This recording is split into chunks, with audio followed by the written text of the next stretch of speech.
See, Chen is a regressor who returned from a future where the entire world was conquered by demons. He was the last survivor, fighting for years until he finally defeated the Demon King by self-destructing alongside him.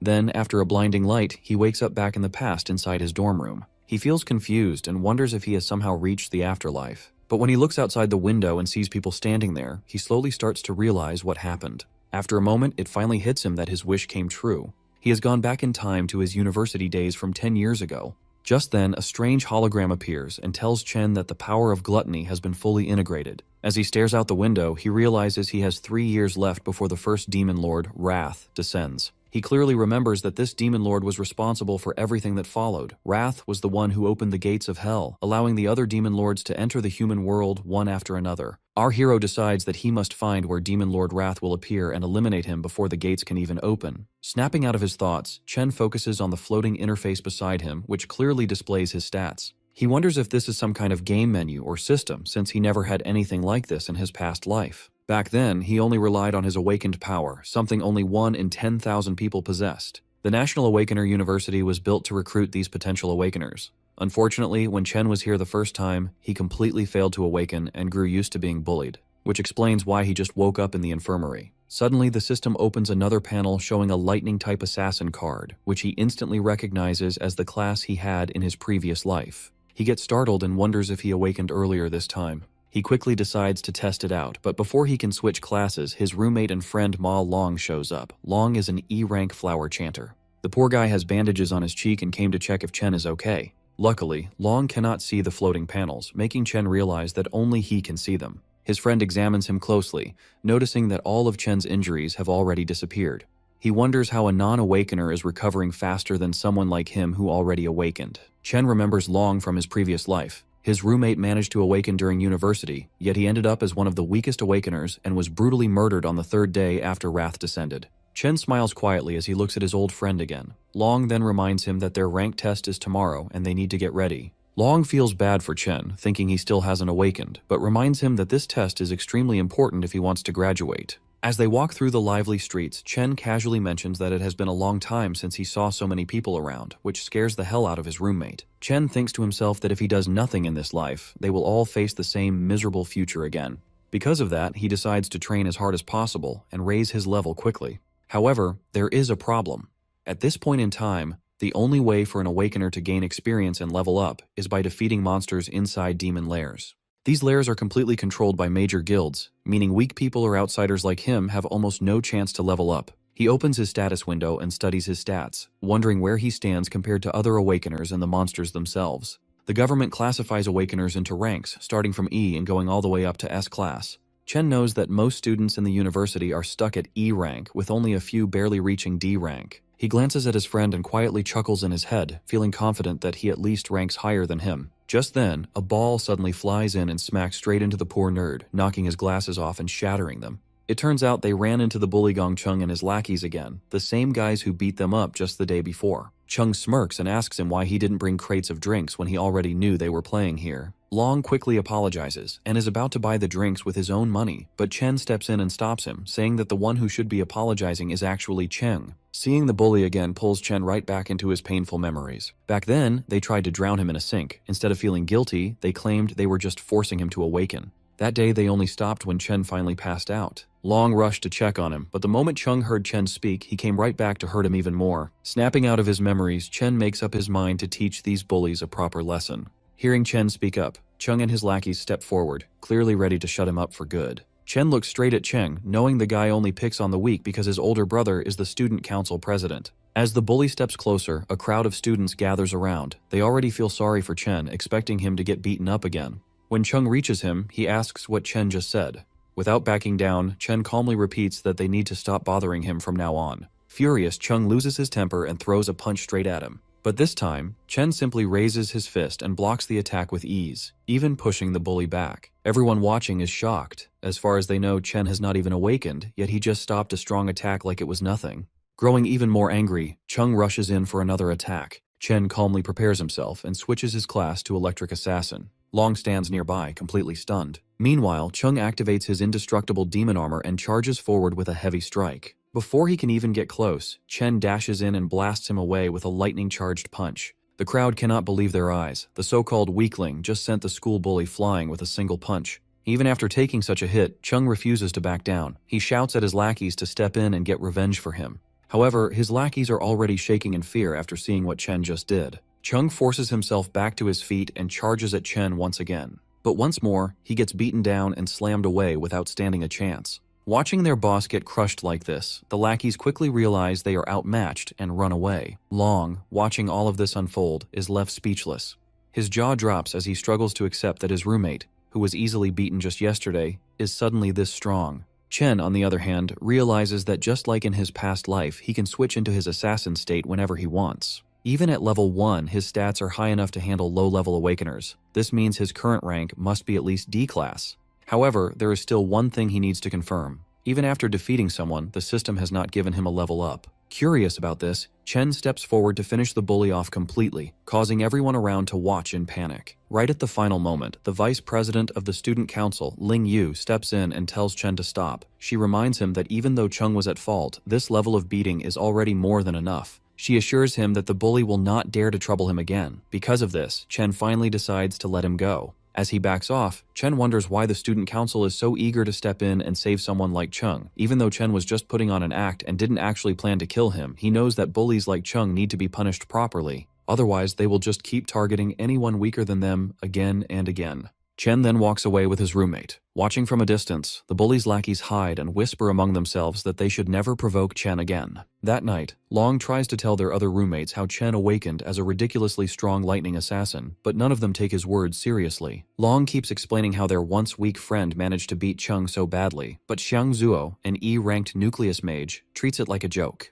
Zuo asks why Chen is still running around training like this if he has really become such a big deal. He argues that a real awakener would not need to rely on basic physical training anymore. Hearing this, the gamer roommate Xiang Yu comments that it sounds like Long must have taken a serious hit to the head. Zuo continues, saying that the 4 of them are placed in this dorm because they are the weakest students at the bottom, and nothing they do will change that. He even claims that he is the strongest among the 4 of them, while Long and Yu are just support chanters. He flexes a little, telling himself there is no way Chen could have actually become a lightning assassin. Feeling more confident than ever, he hopes that he might even rank up during the final test before their graduation tomorrow. At an E-ranked demon lair, the student council president Gong Ting finishes his training session and walks out with Ling Yu. He notices his younger brother still standing there and asks what he is doing. Chung complains that as long as the guy who beat him is still around, he cannot even sleep peacefully. He keeps pushing his brother, begging him to get revenge for him. Ting calmly assures him that he will handle the mess he created. Sitting at the dining table, the vice president asks Ting how he plans to deal with this situation. Ting just asks her if the boy is really as strong as his brother claims. Ling Yu reminds Ting that there are fewer than 10 D-ranked students in the entire school, and Ting has already recruited all of them into his club. She adds that other students do not even have access to demon lairs like he does, meaning no average guy should be able to stand against him. Back outside, Chen keeps running like crazy while getting completely drenched in the rain. He sets a goal to run 20 full kilometers while carrying a bag loaded with 100 kilos, which is almost twice his own weight. He understands how important basic training is for raising an awakener's strength limit, since a stronger body is needed to handle high-level powers. As he runs, he remembers how his sister, his only family, was killed when the Demon King Wrath descended upon the human world. The Demon Lord slaughtered countless humans in an instant, and his sister died right in front of his eyes. He makes defeating this Demon King his main goal, since that moment was the start of all the destruction. Chen knows that the Demon Lord is already growing stronger, even with 3 years left before his arrival. Because of this, Chen needs to grow even faster if he wants any chance of winning. Right at that moment, his sister Siyun calls him. Hearing her voice again after so long leaves him completely silent for a moment. She explains that she could not call earlier because she was busy with a competition. She adds that their rent problem might be fixed if she manages to win a prize. While she keeps talking, Chen quietly listens and smiles. He feels a strong promise in his heart to protect her and give her the life she deserves this time around. After the call ends, he returns to his training and completes 3 more laps around the university. Once he is done, he heads straight for a shower, feeling that he is slowly getting used to this younger body and its strong potential for growth. He sits down and starts thinking about the demon lairs, which only rich people can access. He knows that he will need to defeat monsters somehow in order to grow stronger. While thinking about this problem, he eventually falls asleep and finds himself pulled into the gluttony system. He lands in a strange place and starts wondering if this is just some kind of weird dream. Back outside, Long looks for Chen and wonders where he has disappeared to. Inside the strange space, Chen sees a massive tower standing right in front of him. Before he can get a good look at it, a group of E-rank cloud warriors called Death Hounds appears to greet him. Chen worries that he somehow entered a demon lair and quickly switches his class. Since the monsters appeared out of nowhere, he decides to deal with them first and figure out the rest later. He easily takes down the weak hounds, since they are all bark and no bite, and collects their dropped items. He quickly reaches level 2 and smiles, thinking he might have gotten lucky by stumbling into a demon lair. A boss monster shows up next, but Chen defeats it just as easily.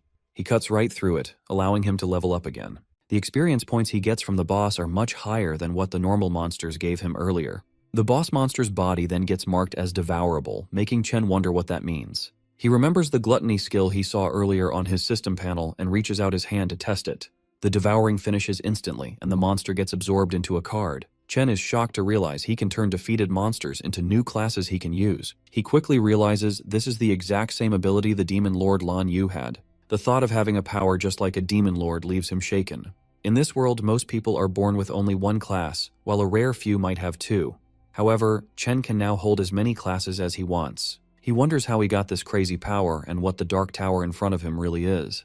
While he thinks about all this, he feels a strong presence, and a new demon appears holding 2 S-rank blades. The demon is clearly an S-rank, meaning Chen has no real chance of winning. Knowing he is badly outmatched, Chen still summons a lightning sword to fight back and gamble for his life. Strangely, the demon standing in front of him somehow knows his name. The demon trades blows with Chen, but it is clear that the monster is only toying with him. It avoids hitting his vital points on purpose and just keeps knocking him down over and over. After pushing Chen to his limit, the demon finally speaks. It tells Chen he can survive if he stays and guards the tower with it. Chen refuses the offer, so the demon brutally slashes his arm. The demon threatens to finish him off. It explains that it only went easy on him because Chen is the only person who could reach this place. It asks him to think about it one more time, but Chen does not lose hope. He refuses again, ignoring the danger he is in. He shouts and charges forward, determined to fight back, and attacks the demon again. During the whole fight, Chen has been studying the demon's movements. He noticed a 0.4-second delay before every swing. He knows he can use that tiny window of time to watch the angle of the monster's wrist and dodge the attack perfectly. He also found a 0.2-second recovery pause where the demon is defenseless. He plans to use that short opening to aim right for its heart. Even though he manages to pull off this risky move, he knows a D rank like him cannot truly beat an S rank. His real goal is to paralyze the demon just long enough so he can escape. He does exactly that and runs toward the only light he can see, hoping it is a way out. But just as he reaches the light, it vanishes.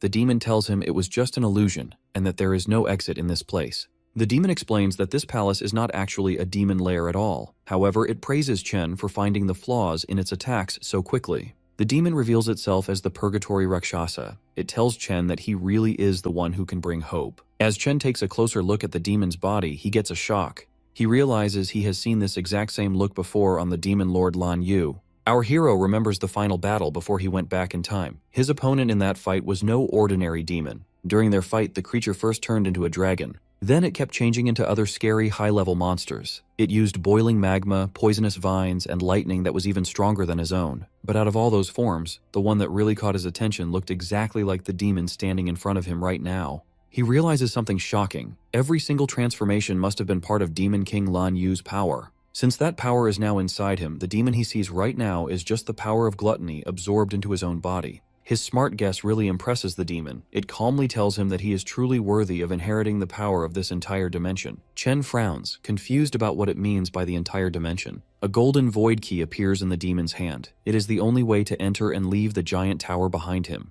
The demon explains that Demon King Lan Yu ate countless powerful monsters. Its sacred duty was to guard the tower that traps the strongest ones among them. Now, it decides to give that key to him. Rakshasa wants him to eat those demons, grow stronger, and take over its mission. Confused, Chen asks why a demon would ever help a human. The creature replies that even in the demon world, there are good guys and bad guys. One evil monster killed its whole clan just for fun. Since that day, it has waited for a chance to get revenge on that monster. Now, it believes it has found the right person to grant that wish. It tells our boy that someone was right about him being their best hope for revenge. Chen immediately asks who that person is. The demon just replies that all the answers are waiting inside the tower, speaking in a mysterious tone like an old sage. With its final words, it offers all of its remaining energy to him. In return, the demon tells him that he must become the strongest human on the planet. It will not be easy to eat every single wild beast hiding inside the tower. Each of those smart creatures will be a huge challenge to beat.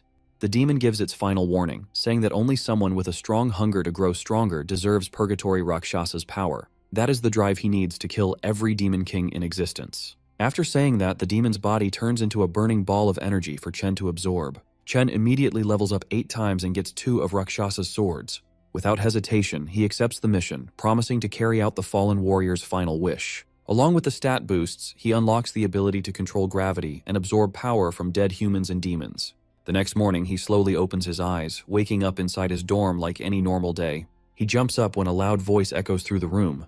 His roommates are already getting ready and tell him to hurry up if he wants to get to school on time. When he notices his body is completely fine, he wonders if everything he experienced was just a weird dream.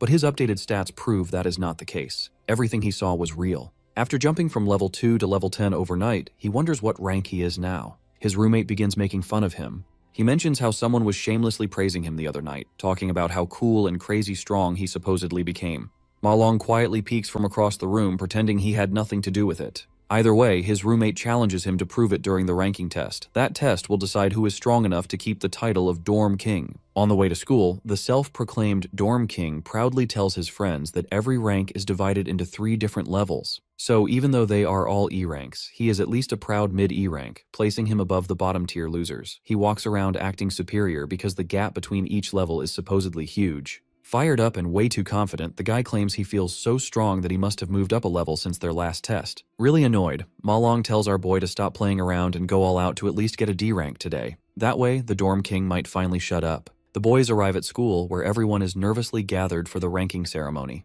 The bullies walk in like they own the campus, insulting anyone who dares to look at them. Even the Dorm King's confident smile completely disappears the second he sees them. But the bullies also lose their nerve. They immediately start bowing respectfully to Big Brother Chen without hesitation. His roommates slowly begin to realize that maybe everything Ma Long said was not complete nonsense after all. Our boy ignores the bullies and just minds his own business. Another student decides to step in front of him. It is Jian, a student council officer who acts like the school police, and he gives Chen a very polite warning. The student council president personally sent him to punish the guy who dared to hit his precious little brother. All of Chen's friends immediately scatter and hide. They are terrified of Jian, the enforcer who handles all the dirty work for the president. His roommates cannot figure out why this D-rank monster is targeting Chen like this. He steps right into Chen's personal space. The president's loyal follower brags that his great sense of smell lets him judge exactly how strong someone is, and right now, all he smells from him is a weak, pathetic loser. Amused by the insult, our boy fires back without hesitation. Shane completely loses his temper the moment he gets called a dog.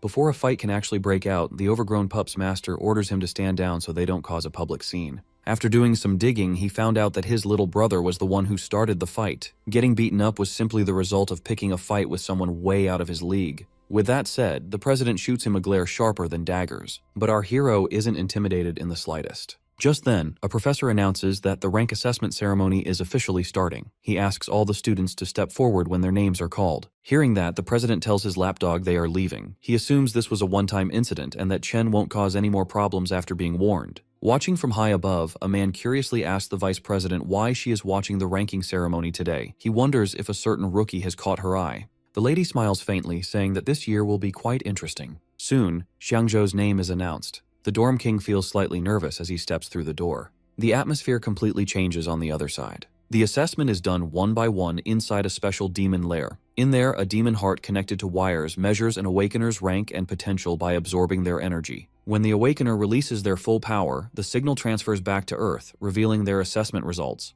The Dorm King's rank turns out to be exactly the same as last time. However, the professor looks confused when his potential score takes longer than expected to show up. Ma Long stares intently at the shifting numbers. After building up all that suspense, Xiangzhou's maximum potential is revealed to be only a C. He walks out looking sad, realizing that all the progress he thought he made was just in his head. His roommates try to comfort him, telling him they are all in the same boat anyway. They are all stuck at E rank, with the potential to reach C rank at best. A few moments later, the president's lapdog walks out proudly. He is still a lower D rank, but he has the potential to reach A rank. Chen's roommates begin to lose hope, since they have already seen nearly 10 students reach D rank. Even the professors are shocked that so many students have reached D rank. It is rare for students without real combat experience to break past E rank. Filled with excitement, they call up the next student. It's the president, who carries everyone's expectations on his shoulders. All eyes turn to Gongting, the student who is already a guild master, as he walks onto the stage. Our boy stays calm and patiently waits for his results.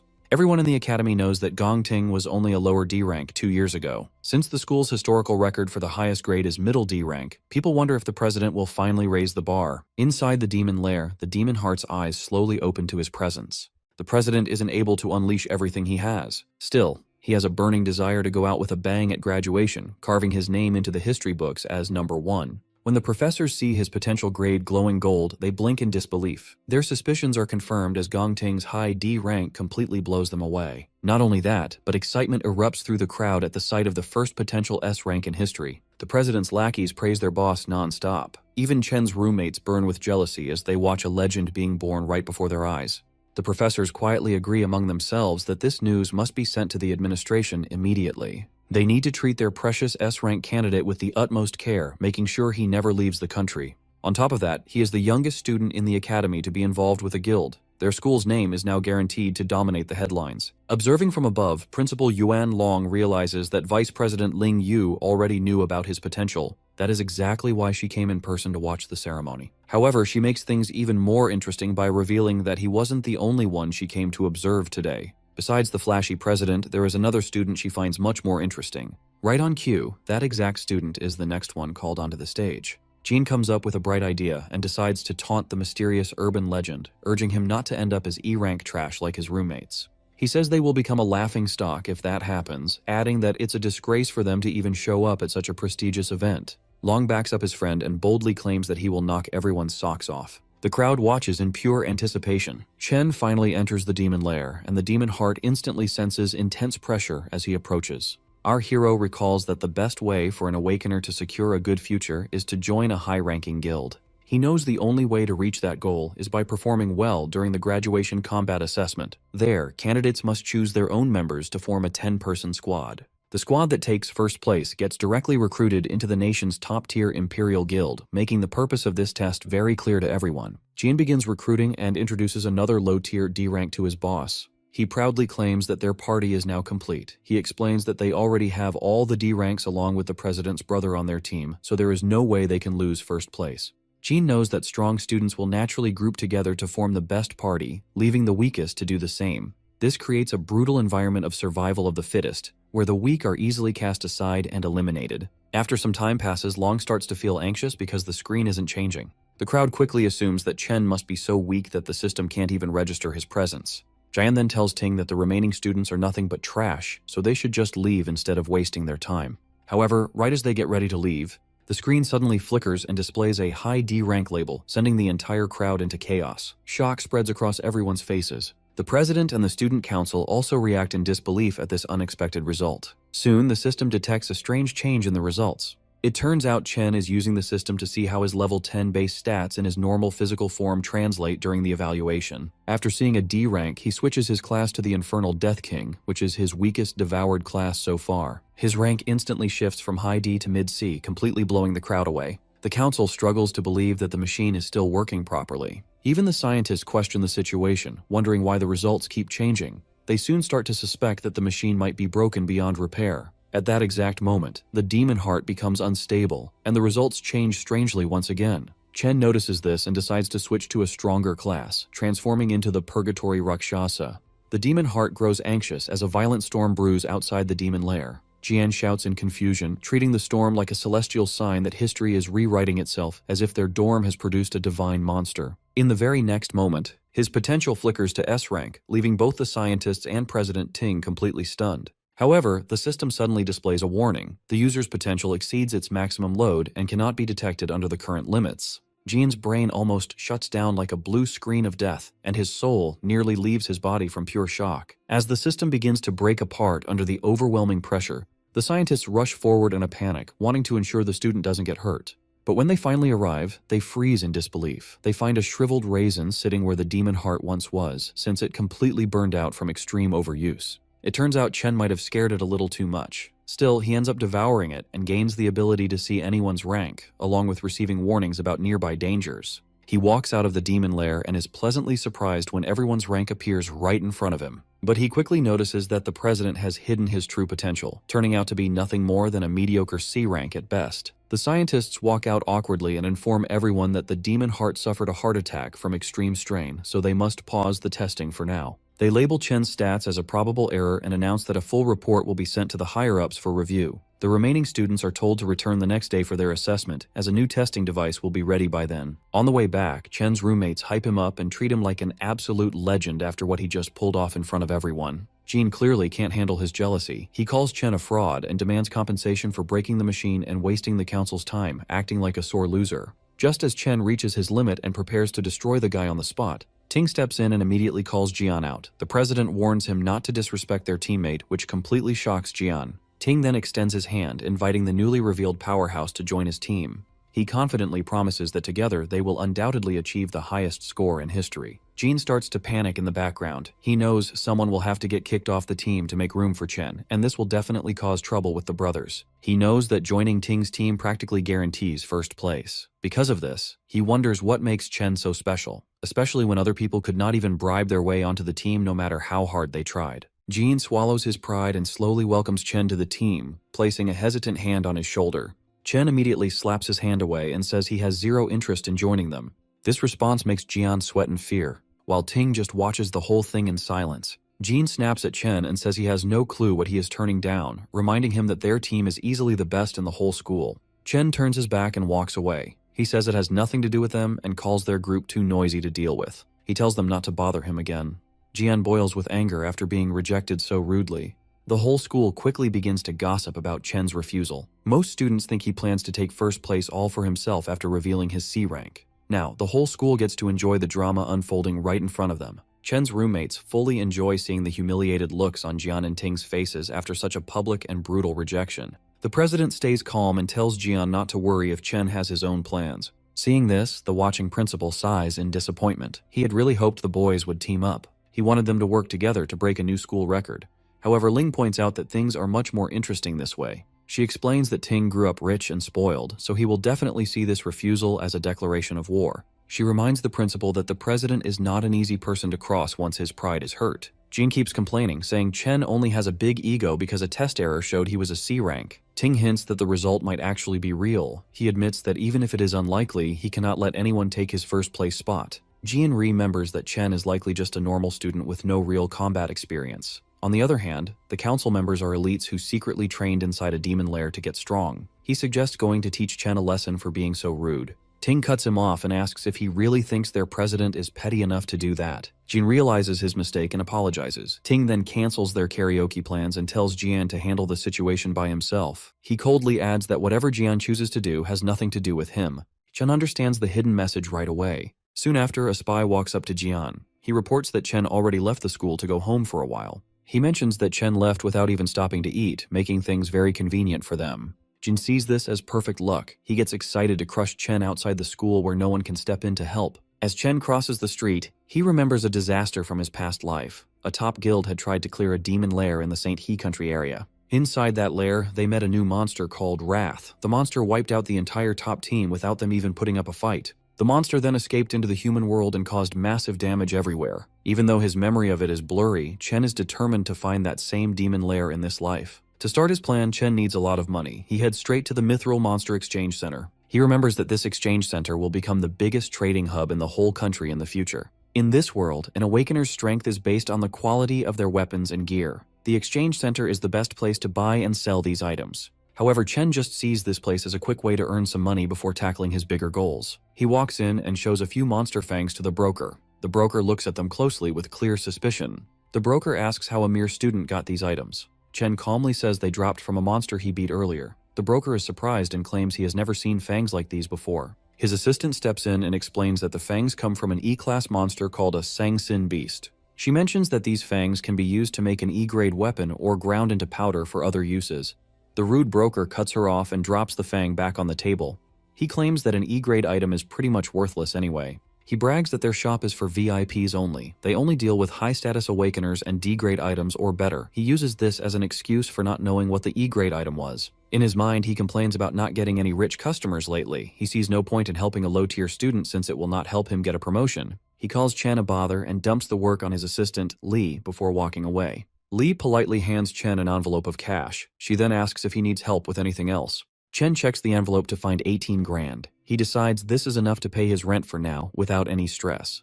He then takes out the glowing greatsword he got from the Purgatory Rakshasa. This immediately grabs Lee's full attention. Even though she has never seen anything like it, she guesses it must be at least a B grade or maybe even an A grade item. The broker walks back over and laughs at her guess. He says A grade items cost around 1 million.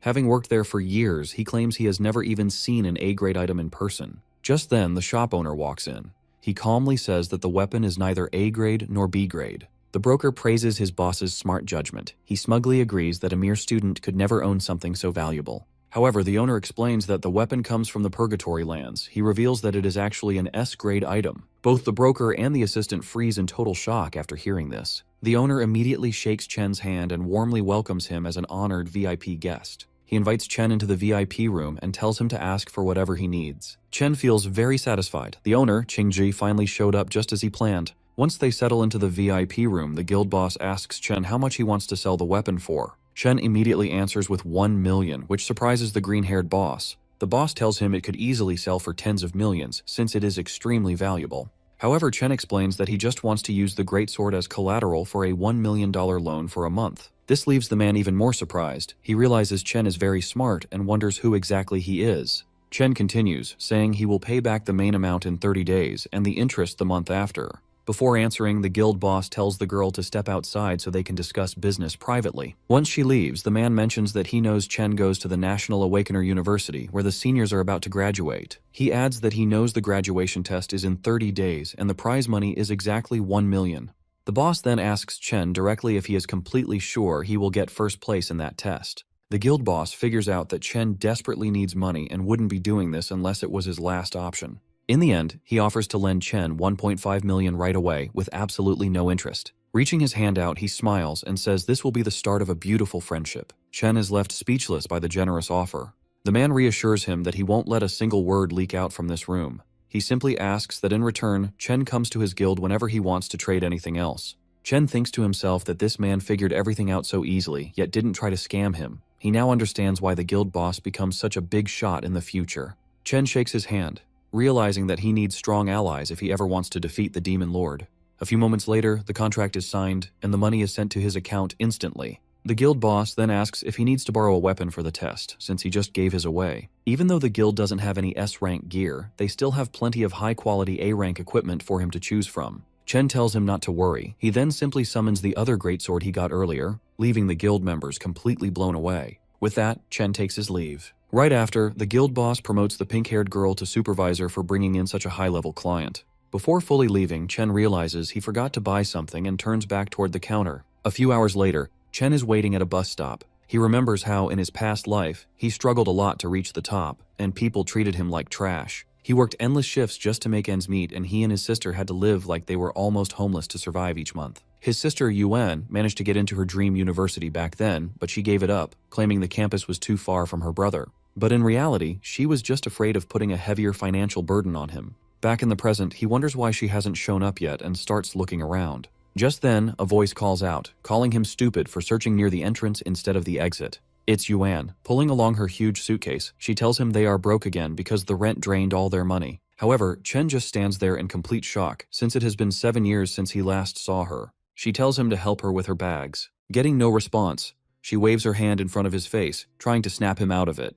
At that moment, Chen suddenly rushes forward and hugs her tightly, catching her by surprise. After a few awkward moments, she pokes his sides to break free from his grip, scolding him for nearly suffocating her. She tells him he has been acting pretty weird lately and wonders if his crush finally rejected him, but he just brushes it off. The two start walking together while she continues to talk about her exams. Even so, Chen is more than happy to listen to everything, promising himself that he will never let anything bad happen to her in this life. Elsewhere in a dark alleyway, a few thugs are waiting around. After confirming that Chen will pass through the area, their leader Jian tells his men to stay low until their target shows up so they can ambush him together. With a crazy smile on his face, he tells himself that he will definitely punish Chen for what he did. One of the thugs asks if they will get in trouble if the situation escalates.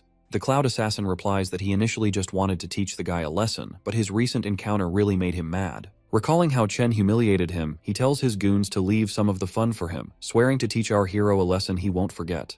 Jean brags about being the best Cloud Assassin around, drooling as he imagines the look of despair on his target's face. As Chen and his sister walk together, Yun points out that he has been acting strange lately and wonders if the exams are stressing him out. She quickly plays it off, teasing that a weakling like him shouldn't overthink things. She reminds him of his own advice, to keep going no matter what and leave the rest to fate. Trying to lift his spirits, she starts singing a motivational song as they enter an alley. Chen is pleasantly surprised that she noticed his change in mood so easily, though he realizes she still doesn't know about his awakened powers and newfound wealth. When he confidently replies that he is fine, she wonders if it's just his male pride talking.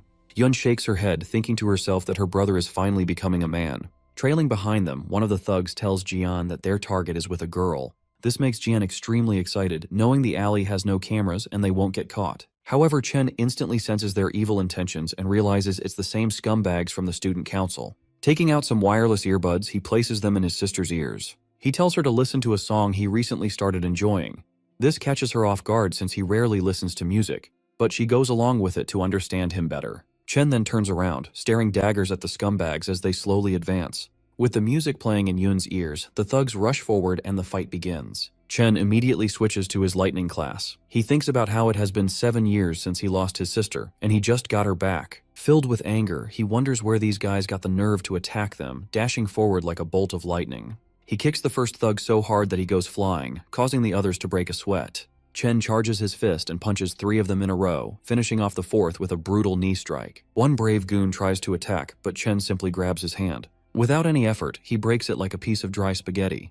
The guy screams in pain, only to receive a heavy punch straight to his nose. Seeing his men get thrown around, Jian freezes in shock, wondering how Chen became so strong. Chen doesn't stop there, continuing to throw punches left and right as he makes his way toward the Cloud Assassin. When Chen finally reaches him, Jian tries to convince himself that he is the strongest assassin alive, declaring that he cannot lose. Our hero quickly brings him back to reality with a devastating punch that sends him flying. He follows up by rushing forward, unleashing a combo of punches that knocks several of Jian's teeth loose. The Cloud Assassin rolls violently across the ground and crashes into a wall. He looks up only to see Chen staring right at him like a demon. Chen looks down at the defeated Jian and reminds the piece of trash that he already warned him to stay away. Staring straight into his soul, he asks if the brainless scum can't even understand basic human speech. Beaten beyond recognition, the once arrogant assassin can no longer feel his legs, with half the bones in his body completely shattered. Realizing he messed with the absolute wrong guy, he barely manages to mumble out a pathetic apology. Chen promptly shuts him up, grabbing his collar and pressing a cold dagger right against his face. Staring into Chen's eyes, the so-called top assassin sees it clearly. There is absolutely zero hesitation to kill. This is not the aura of a normal high school student. Jane cannot help but wonder what kind of hellish experiences could turn a man into a monster like Chen. Dripping with cold malice, Chen tells the broken boy to remember his words carefully if he wants to avoid a repeat of this nightmare. He won't hesitate to tear them apart if they ever try anything stupid again. Delivering his final warning, he adds one last chilling condition for emphasis. If they so much as step within a mile of his sister, he will gladly hunt down and erase everyone close to them, one by one. With his message delivered, he drops the dagger and casually walks back to Yuni's side before the background song even finishes playing. Meanwhile, his sister is completely overwhelmed with emotion, moved to tears by the painfully sad and lonely lyrics of the track. She cries, heartbroken and confused over what her brother must have endured to change so drastically over the years. She even wonders if her support back then was simply not enough. Wiping her tears, she spins around, determined to give him a proper scolding. But she freezes mid-sentence the instant she spots the gift in his hand. The shiny, gold-plated pen she has always dreamed of owning is sitting right in front of her eyes. Yun flushes bright red with overwhelming excitement. She can hardly believe her brother actually bought her the newest holographic magic pen, an item that costs more than their entire monthly rent. Her adorable reaction immediately warms Chen's heart. Her expression makes it obvious she doesn't want to return it, even if doing so would be the responsible choice while they are so far behind on rent. Clenching his fist behind his back, Chen silently swears to protect his sister's smile in this life and ensure she makes it into her dream school. Back at home, Yuni happily spends hours tracing glowing holographic drawings in the air. Watching her, her big brother quietly enjoys a bowl of her homemade ramen, genuinely glad that she loves the gift. Even so, the reality of their situation kicks in, and she worries about him spending so much money on her when next month's rent isn't even covered. In response, Chen flashes a proud smile and reveals that their rent for the entire year has already been paid in full. He casually brags that his little business venture with a friend has been highly profitable lately, but Yoon is sharp and immediately shoots him a suspicious glare. She is clearly not buying this incredibly convenient business story. That being said, she chooses not to push the subject further. Honestly, she can't even remember the last time her big brother laughed so openly and freely. Gently patting him on the shoulder, she makes one simple request. Whatever secret hustle he's working on, he just needs to make sure he doesn't burn himself out. Meanwhile, at a quiet aquarium, Student Council President Ting shares some shocking news with his cousin. The city's best doctors have declared that their top assassin is critically injured beyond recovery. Over half the bones in his body are shattered beyond repair. The fact that he fought Chen was already unexpected, but the horrifying state of his body post-battle is absolutely staggering. His cousin reacts with chilling indifference. Her only disappointment is that the number of elite graduate students joining his team has now dropped. But the president is just as ruthless, brushing it off by stating he'll actually perform better without some burdensome NPC weighing him down. Just then, their uncle, who also serves as the Academy's Director of Employment, speaks up. Director Gong Xuan calmly delivers his official report regarding our hero's recent moves. His detailed investigation into the chaos at the ranking ceremony has finally concluded, and the results are undeniable. Chen genuinely ranks higher than the student council president himself. This massive revelation catches the former top student completely off guard. The director then offers a stern word of advice, revealing that Ting's father personally requested a vice chairman of the alliance to evaluate his upcoming combat exam performance. Because of this, Ting must ensure he shines brighter than anyone else. But just in case he fails to secure the spotlight, the director proposes a backup plan. The green-haired girl, his uncle's favorite niece, will join his team to guarantee they secure first place overall. However, the arrogant council president flatly rejects the offer without a second thought. He haughtily claims that he didn't even use a fraction of his true strength during the initial assessment. Supremely confident in his overwhelming superiority, President Ting assures them he will dominate the entire academy on his own. Back at the academy dorms, our boy Chen washes off after finishing a grueling daily 100-mile run with a heavily weighted backpack. He is completely locked in on one single goal, winning the $1 million prize in the upcoming graduation exam. This prize is his only real shot at fulfilling his deal with the Mithril Guild's Qingji and establishing a lucrative, mutually beneficial trade relationship. With only a few weeks left until the big exam, he lies down in bed, not to rest, but to continue his relentless grind even in his sleep. Transporting his consciousness into his demonic lair, he finds Demon King Lun Yu's enormous void tower looming before him. Without a hint of hesitation, he marches up the long, imposing staircase leading to its entrance. Previously, his first assessment using the Gravehound King class reached a respectable mid-C rank. On the other hand, the sheer, overwhelming strength of his Abyssal Fiend class completely overloaded the Academy's rating system. Even the Demon Heart itself was utterly incapable of properly classifying its true potential. Because of this, the only way to accurately evaluate his remaining classes becomes painfully obvious. He must unlock the Void Tower and test their raw, destructive power directly on the battlefield. Stepping inside, Chen is curious about what kind of brutal, nightmarish challenge the tower will throw his way. But the moment he sees what waits for him inside, his eyes widen in pure shock. He gets transported to a strange dimension, standing on top of a massive white planet floating in space. The moment he takes his first step, he drops to one knee, barely able to keep his body upright. In the Fallen Star Wastes, the gravity is 10 times stronger than on Earth, and Chen feels the crushing pressure deep in his bones. Behind him, the tower entrance vanishes. He knows this means he has to defeat the boss to reopen the exit, so he needs to adapt quickly before any monsters can ambush him. However, a phantom lion prowling nearby isn't going to give him that chance. Left with no other choice, Chen instantly switches to his lightning class. The lion lunges at him, but he narrowly dodges and stabs it right in the shoulder. The beast roars in anger, but the strike doesn't do much damage since it missed its vital spots. He quickly realizes that his attacks are just as slow and sloppy as his current ability to move. The phantom lion easily pins him to the ground and goes in to take a bite out of him. This shows just how well these monsters have adapted to the extreme gravity. He lets the lion bite his arm for a moment before quickly switching to his Abyssal Fiend class. The change instantly gives him a different kind of stat boost. Trading away some speed, he gains a massive amount of strength and stamina, which is exactly what he needs for close combat. His class change slams the aggressive beast down, immediately flipping the fight in his favor. Rakshasa's gravity manipulation proves to be extremely useful. On a planet with 10 times normal gravity, a 3-time multiplier hits with brutal force. The lion roars furiously, but Chen shows no mercy, crushing it right into the ground. Afterward, he sprawls out on the floor to catch his breath. Gluttony surprises him with a well-deserved level-up notification. He then learns that every class has a star rating. The number of stars shows how much his stats boost when he switches to that class. Right now, Purgatory Rakshasa has the most stars out of all his options. But even with that advantage, he still had to fight for his life against a B-rank Phantom Lion. It is clear he still has a long way to go before reaching his full SSS rank potential. To make matters worse, he's annoyed to see that Gluttony won't even give him the option to absorb the creature.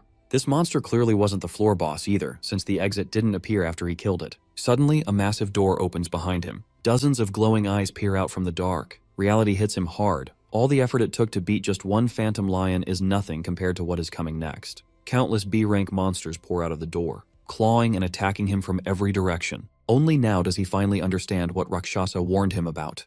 The demon told him that the tower was filled with ruthless beasts and that his path would be full of endless pain and suffering.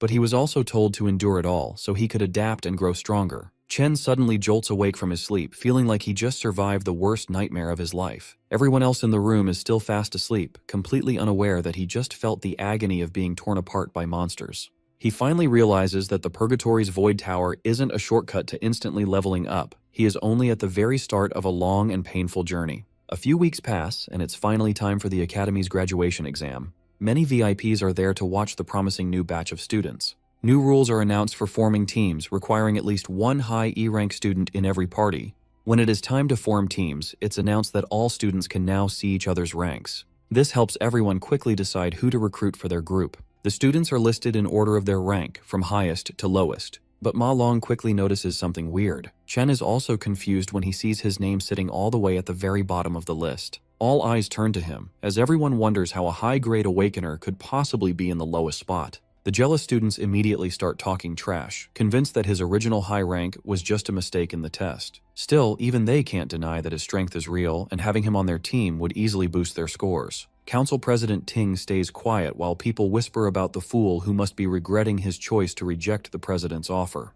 It turns out the man behind this trick is his own uncle, Gong Xuan. He figured no one would invite Chen to their party after seeing him ranked at the bottom. His plan was simple.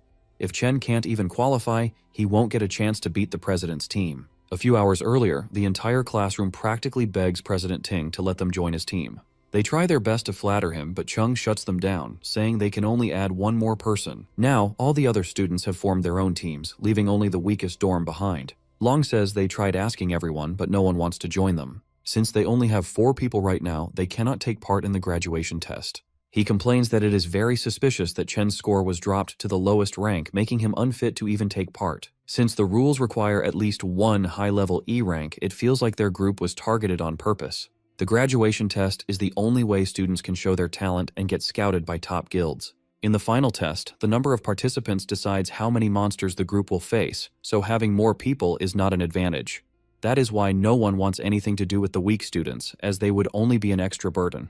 To make things worse, the 3 lowest-ranked students are all from the same dorm, leaving them completely isolated. A student calls out to Zuo and tells him they are only missing one person. The guy tries to manipulate him, saying he surely does not want to fail the graduation test by teaming up with his weak dorm mates. Chen realizes that if this keeps going, there is a high chance they will all be left out and will not even get to compete. However, the dorm king rejects the offer and says he will never abandon his roommates. The other group leaves in anger, but he still warns them not to underestimate others. Checking the student list, Long announces that almost everyone has already formed their teams. They only need one more person, but no one is willing to join them. Chen stares at the director and realizes the man shares the same last name as the student council president. He notices these dirty tricks. Chen wonders if Gong Xuan really thinks he is that big of a threat. Not losing hope, he declares that he will definitely take part in the tournament and activates his lightning power. Since the others are showing their hate so openly, he tells himself he does not need to hold back either. Releasing his energy, he steps forward while the officials in charge are surprised by his sudden display of power.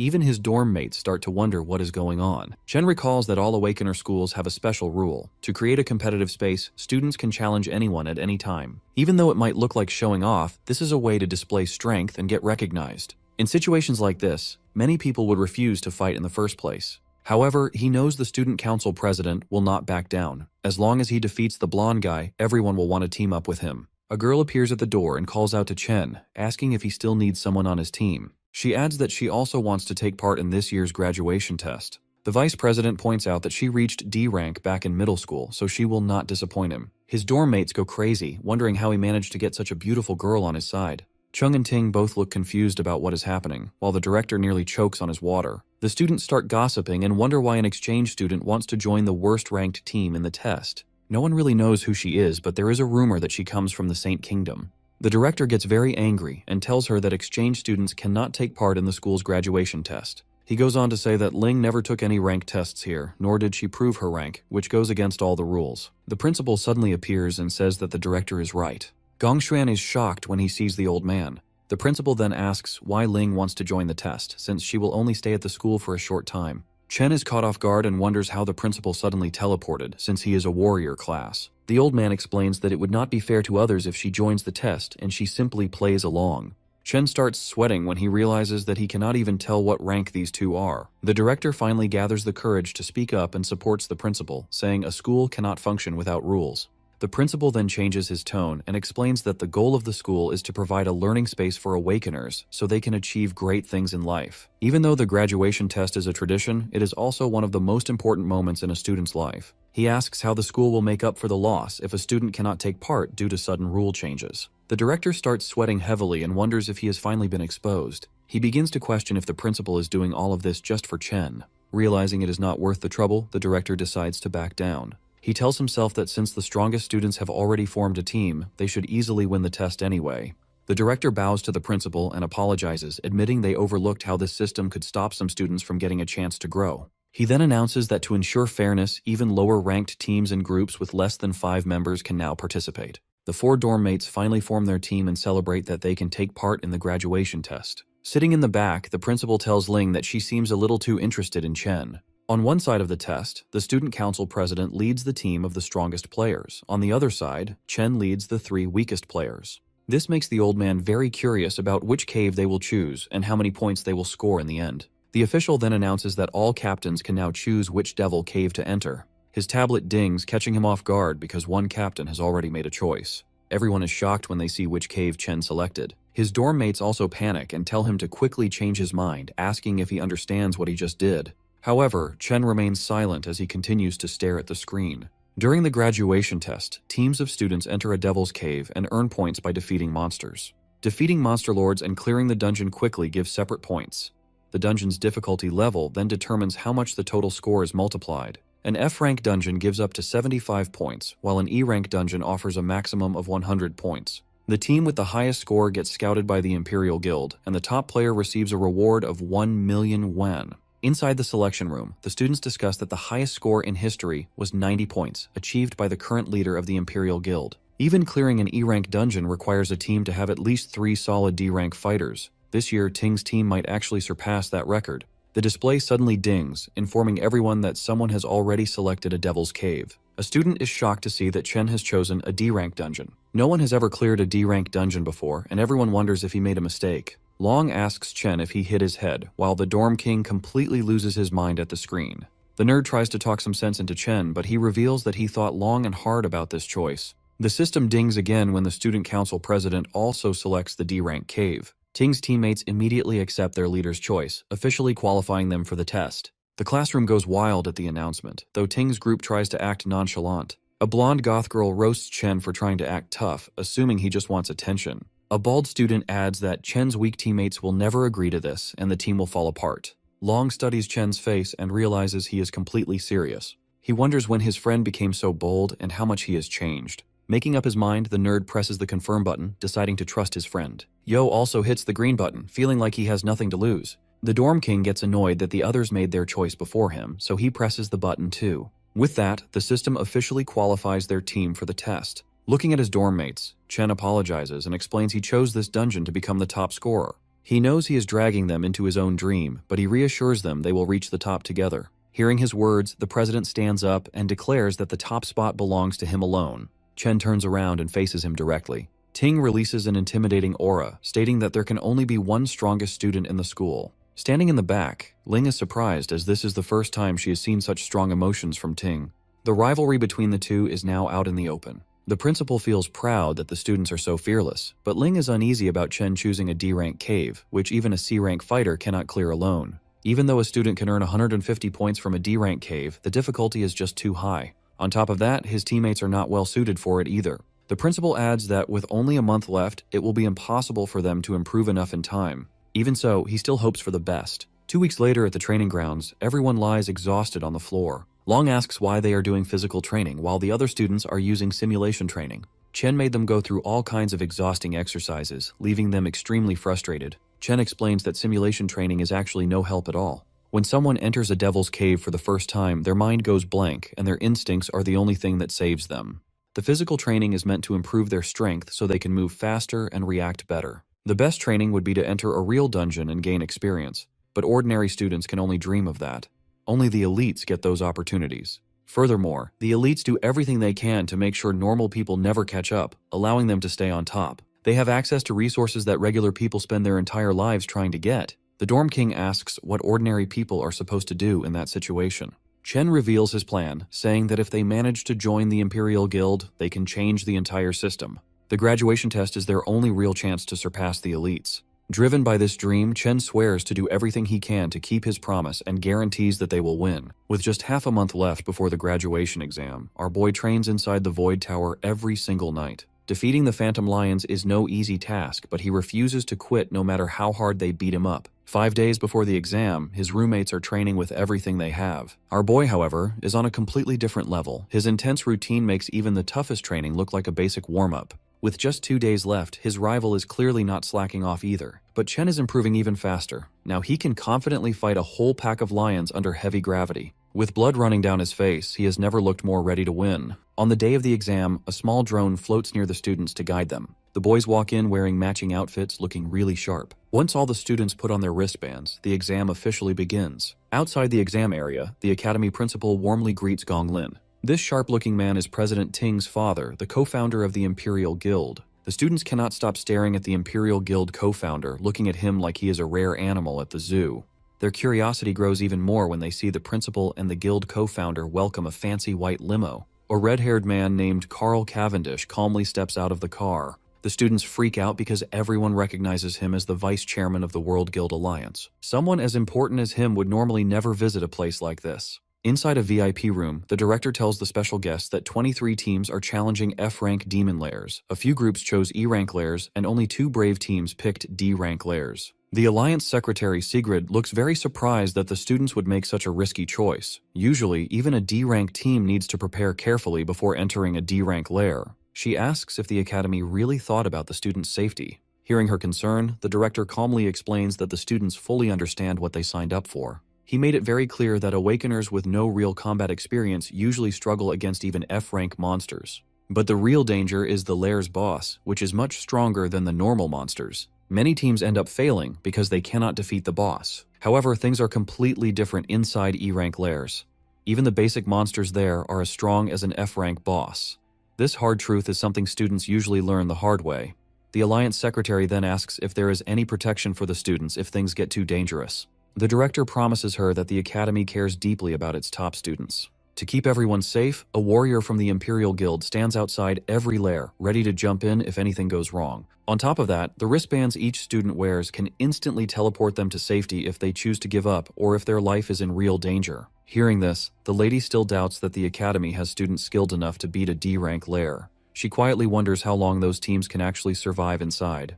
The director, however, is sure that the young E-rank students will probably come running out in tears. Inside the D-rank dungeon filled with giant frozen trees, Chen's teammates are clearly terrified. Anyone would be scared after seeing those nightmare creatures, which look like a mix between weird bats and monkeys. Chen quickly warns his team that these monsters dive at their targets in the blink of an eye, so they need to stay on high alert. Suddenly, a group of the ghost monkey bats flies straight down at them. Surprisingly, all the boys manage to clumsily dodge the monster's super fast attacks. While they are still excited about dodging a D-rank creature's attack, something even crazier catches their attention. Our boy stands there calmly with a lightning sword in his hand, surrounded by dead monsters lying at his feet. He tells his team to focus on saving themselves first since they aren't strong enough yet, leaving the rest to him. Suddenly, another ghost monkey bat lunges at them with incredible speed, but they barely manage to dodge it in time. Songzu realizes that Chen had actually been pushing them to train their reflexes and speed so they could survive against monsters like this. Ju grits his teeth. He had been calling himself the Dorm King all this time, but now he has no choice but to rely on his random roommate. Meanwhile, Chen completely wipes out the remaining ghost monkeys.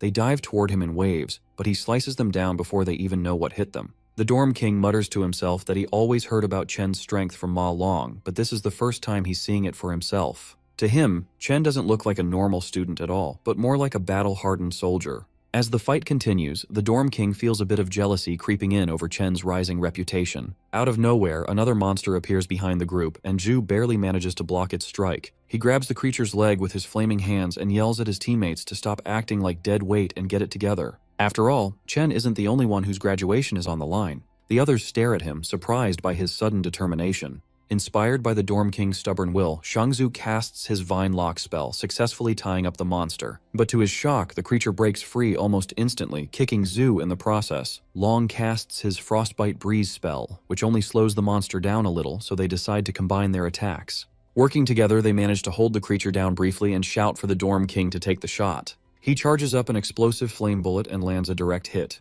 But the attack barely does any damage, only leaving behind a few burnt hairs. He fires several more flame bullets at the monster, but nothing seems to put it down. Shangzhou and Long are already pushed to their limits.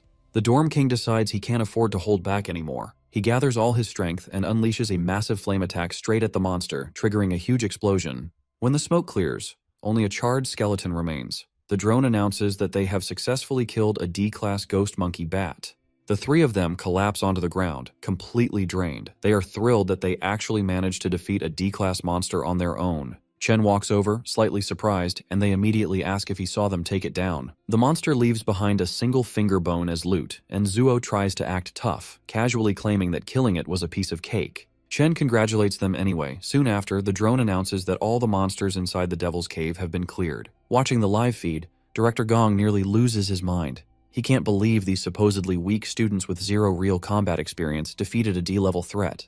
The rest of the staff just stay completely silent. At the same time, Vice Chairman Cavendish's assistant calmly praises Chen for his outstanding performance. He thinks to himself that Chen's aura reminds him a lot of an old friend. The Vice Chairman mentions Chen's name and decides to remember him, which instantly worries President Ting's father and the director. To keep the focus away from Chen, the director quickly points everyone's attention toward the student council team inside the other D-rank cave. He points out that the team has already reached the middle section. The chairman's aide praises their teamwork, comparing their skills to a professional guild raid team. Chairman Carl smiles at this and says that the graduates this year are truly impressive compared to past classes. Director Gong whispers to himself that the real battle is just starting, and the best part has yet to be seen. Inside the D-rank Toxic Vine Cavern, the president's party is attacked by poisonous mushroom monsters popping up from all directions. A girl plays her guitar to cast a decay spell, while a star mage groups the mushrooms together using his attraction ability to set up a combo attack. He calls out to the captain, and the president charges in with his sword, ready to finish the monsters off in style.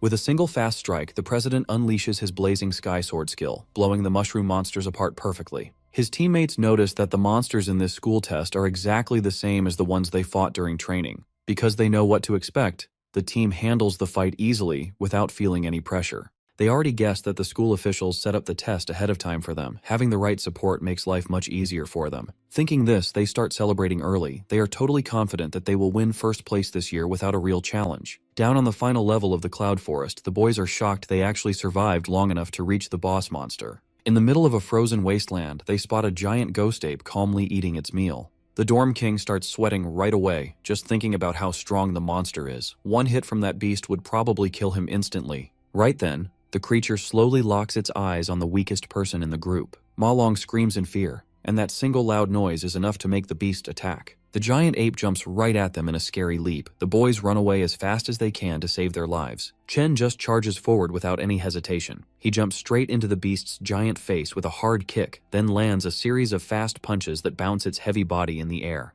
He ends the fight by completely ripping the monster apart into pieces. Seeing this brutal fight leaves his friends completely shocked. Even after winning, Chen feels annoyed because these D-rank monsters are not giving him enough experience points.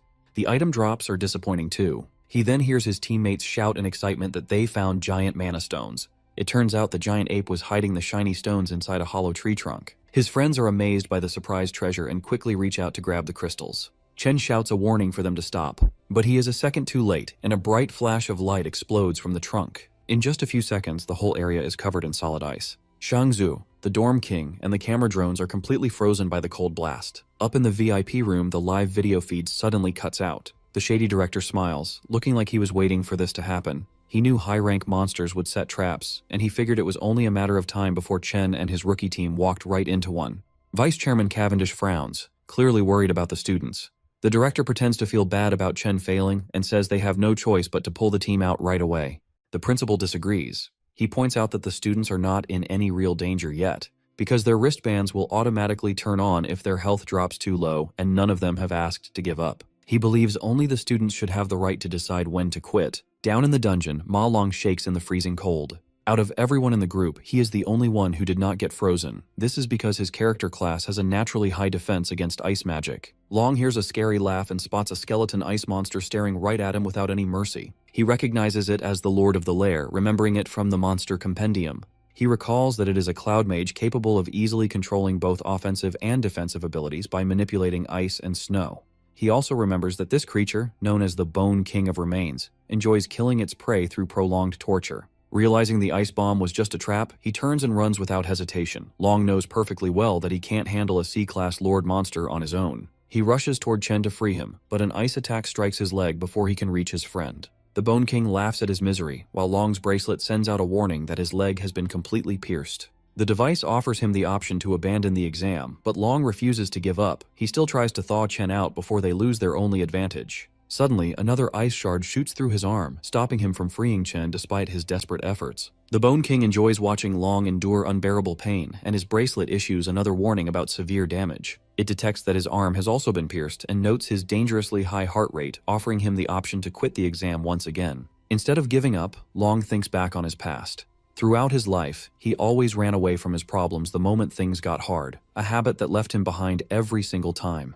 He remembers how people ignored, bullied, and laughed at him.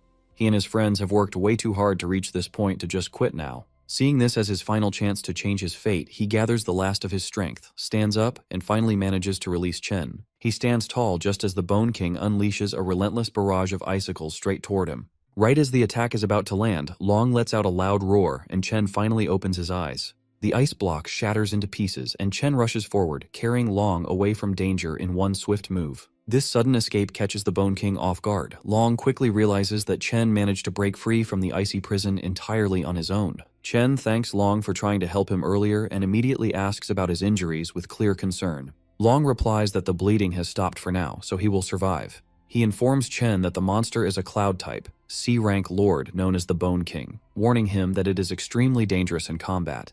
He adds that they must avoid getting frozen again at all costs if they want to survive. They turn back and see the Bone King charging up a massive cluster of ice shards. Long is stunned, realizing the monster is about to drop a giant ice nuke on them. In the next instant, the bomb crashes down, covering everything in blinding white. The monster begins to laugh, but suddenly stops when it notices that both boys are still alive after the devastating attack. Chen switches his class to the Doomflame King and activates his Cloud Warrior Frost Body, granting him complete immunity to cold damage. This transformation also boosts all his resistance stats in cold environments, turning the battlefield to his advantage. The Bone King lets out a horrified shriek. Even Long is confused as he watches his friend, who was supposed to be a Volt Assassin, turn into a Cloud-type warrior instead. He wonders if Chen might be one of those rare prodigies who can awaken two different classes at once. Chen simply apologizes for misjudging the situation earlier, admitting that he dragged his friends into a dangerous fight because of his mistake. He then switches classes again, this time into an Abyssal Fiend. Pulling out his Purgatory Warrior sword, he faces the Bone King, fully intending to end the fight right there. His best friend's jaw drops wide open at the sight. Normally, Awakeners are born with just one class they can specialize in, but there is an incredibly rare chance for someone to possess two classes at the same time. These dual-class users are so rare you could count them on one hand. This makes them treasures that every major guild desperately wants to recruit. However, that alone isn't what shocks his friend. Looking closely, he realizes that Chen isn't using just one or two, but three completely different classes. On top of that, each of these classes is in a league of its own. In his Abyssal Fiend form, Chen's stats shoot up at an insane rate. His overwhelming physical strength launches him off the ground like a rocket. He charges forward with explosive momentum toward the boss. The monster's smug grin instantly vanishes when it feels Chen's deadly aura. In a single clean motion, he slices through the bony monster like a knife through butter. This instantly levels him up to 17 and earns him a rare loot drop. Staring at the shattered skeleton on the ground, his friend is still in absolute shock that Chen just one-shot a C-rank boss. Chen casually reminds him that the rest of their team is still frozen solid in ice. Ma Long suddenly panics, realizing he completely forgot about his other teammates during the entire boss fight. He sprints off to thaw them out before they freeze to death. Once he leaves, Chen notices he has the option to devour the defeated Frostlich King. With no one around to watch, he quickly absorbs the fallen boss and unlocks the Cloud Mage class. Because the boss's ice attack blinded all the cameras and drones in the area, no one outside will find out about his hidden ability either. Then out of nowhere, he gets another surprise notification. His Lightning Assassin class has leveled up as well, allowing him to add a star to boost one of his stats. Meanwhile, over at the D-rank zone, Gloomvine Grotto, the council president's team is getting absolutely overwhelmed. No matter how fiercely they attack, the D-rank boss proves far too tough for these amateur awakeners. The mage trying to hold the monster down with chains is already on the verge of collapsing. On top of that, the lightning archer's arrows feel more like a light massage than actual damage to the boss. The beast easily tosses them around like cheap action figures. The humiliation makes them question if all their combat training and simulations were completely pointless. They have never faced anything even close to this level of power. The mage quickly realizes that the president is their only real hope of winning. Standing far in the backline, the president strikes a dramatic pose. He charges up his ultimate skill while receiving power buffs from the support mages. Once he finally gathers enough energy, he launches himself at the boss with his flaming sword. The blade pierces straight through the monster's core. It then erupts into a storm of flames, melting the creature from the inside out. His teammates erupt in cheers, celebrating the rise of a legend whose name is sure to go down in the history books. The drone nearby announces that their team has cleared a grade D zone in just over 30 minutes. Completely fired up, his party is fully convinced they secured first place. They believe no other team could possibly beat that time. They eagerly exit the lair, expecting to see their names proudly shining at the top of the rankings. They soon walk through hallways filled with students who gave up and teleported out early. Most of them look completely traumatized, still haunted by the demons they faced for the first time. The president's lackey spots Chen and his squad sitting off to the side. One glance at the exhausted group makes it clear. They must have failed the moment they went inside. The lackey smugly walks over, mocking Chen for failing halfway through after acting so bold earlier. The loyal follower keeps talking, but his boss silences him because the Alliance vice chairman is approaching. The elegant man claps slowly and congratulates the students on their great performance. As he gets closer, the president keeps a calm face, while his followers nearly shake with excitement at standing in front of one of the world's most powerful men. President Ting confidently reaches out for a handshake. However, Mr. Cavendish completely ignores it, walking straight past him without even looking. Embarrassed in public, the president feels his pride shatter. To make matters worse, the vice chairman loudly calls his rival a true legend. He grips Chen's shoulder and announces to everyone that Chen cleared a D-rank dungeon in just 20 minutes. Not even professional teams from his own guild have ever broken a record like that. Both the council president and his lackeys are left completely speechless. They cannot figure out how 4 nobodies beat their 10-man squad's time and actually cleared a D-rank lair. Chen does not even blink. Getting praise from the most powerful man in the country means nothing to him. Still, he wonders why such an important figure personally came to this academy. Carl Cavendish calmly states that he will remember Chen's name very well. Then he turns to Gong Lin, the man who invited him here. The vice chairman casually mentions that his son is talented too, offering a weak compliment at best. That leaves a bitter taste in the mouths of both the father and son. With that said, the vice chairman announces that it is time for him to leave. The academy director quickly steps in to smooth things over. He announces the final results, saying that both top teams have tied in score. Because of this, they will all get an official invitation to join the Imperial Guild. That news sounds like music to Chen's roommates because they are basically set for life thanks to him carrying the team. President Ting's lackeys celebrate too, but Ting himself is far from happy with this result. The director then adds that the captains will get management roles in the guild for their leadership and the $1 million cash prize will be split evenly between them. Hearing that, both team leaders are visibly surprised. Chen quietly worries that $500,000 will not be enough to pay off his debt. He needs to find another way to earn the rest of the money and keep his promise to the Mithril Exchange Guild. But that worry might not matter because President Ting openly refuses to accept a tie. He boldly declares that a one-on-one duel will decide the true winner, as there can only be one champion. This sudden challenge is so shocking that it catches the attention of the director and even the vice chairman. Alarmed by his nephew's reckless move, the director urgently tries to talk him into accepting the tie. The older man explains that a tie is the best possible result, especially after his earlier embarrassment. The director assumes Chen will reject the pointless duel, but Chen immediately accepts the challenge on one condition: the winner takes the entire $1 million prize.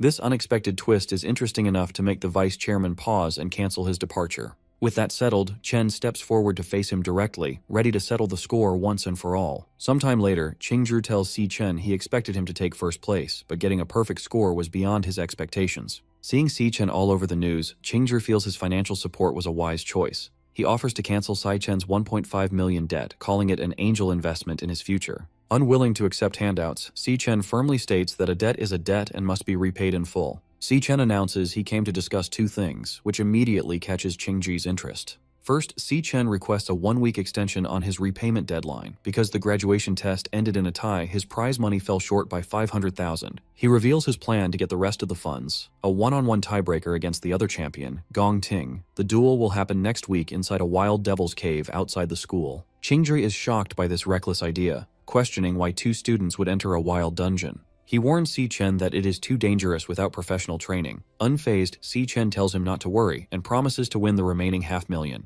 To make up for the extension, Si Chen promises to hand over all the monster materials he gathers from the cave as interest. Seeing Si Chen's lack of fear and clear focus on his debt, Qingzhi sweats in disbelief. He admits to himself that the young man is truly special. Si Chen casually adds that there is a second, more important reason for his visit. With a serious face, Si Chen bluntly states his final piece of news. Whatever he reveals leaves Qingzhi completely shocked, his mouth dropping open in disbelief. Speechless, Qingzhi stands up and stares at Si Chen in stunned silence. Later that afternoon at Qingshui Middle School, Si Chen's younger sister, Si Yun, celebrates the end of her final exams while her classmates complain about the difficult test. Checking her phone, she happily notes the start of her summer vacation. She suddenly remembers that today is also a big day for her brother, his graduation assessment. She looks at her phone's lock screen, which shows a cheerful selfie of her and Si Chen. 4 years ago, an excited Si Chen burst into the room with his admission letter from the National Awakener University, thrilled that he had elemental potential. A younger Si Yun excitedly asked if he was going to become an awakener like their parents.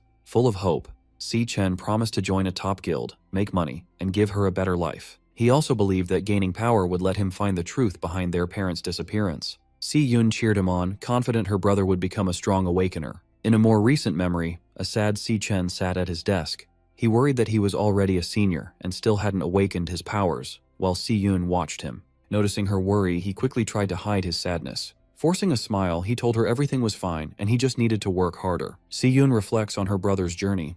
Despite working harder than anyone, he was the only student who failed to awaken. She realizes how lonely he must have felt watching his peers succeed, all while hiding his pain to protect her. Her classmate, Ju Tong, runs up and greets her. Ju Tong asks if Si Yun has heard the latest news. She reveals that the National Awakener University produced 2 genius graduates this year. Ju Tong explains that both graduates led their teams to perfect scores and were praised by the vice chairman of the Guild Alliance, making their county famous. Ju Tong remembers that Si Yun's brother goes to that university and asks about him. Si Yun hesitates, feeling sad about the question.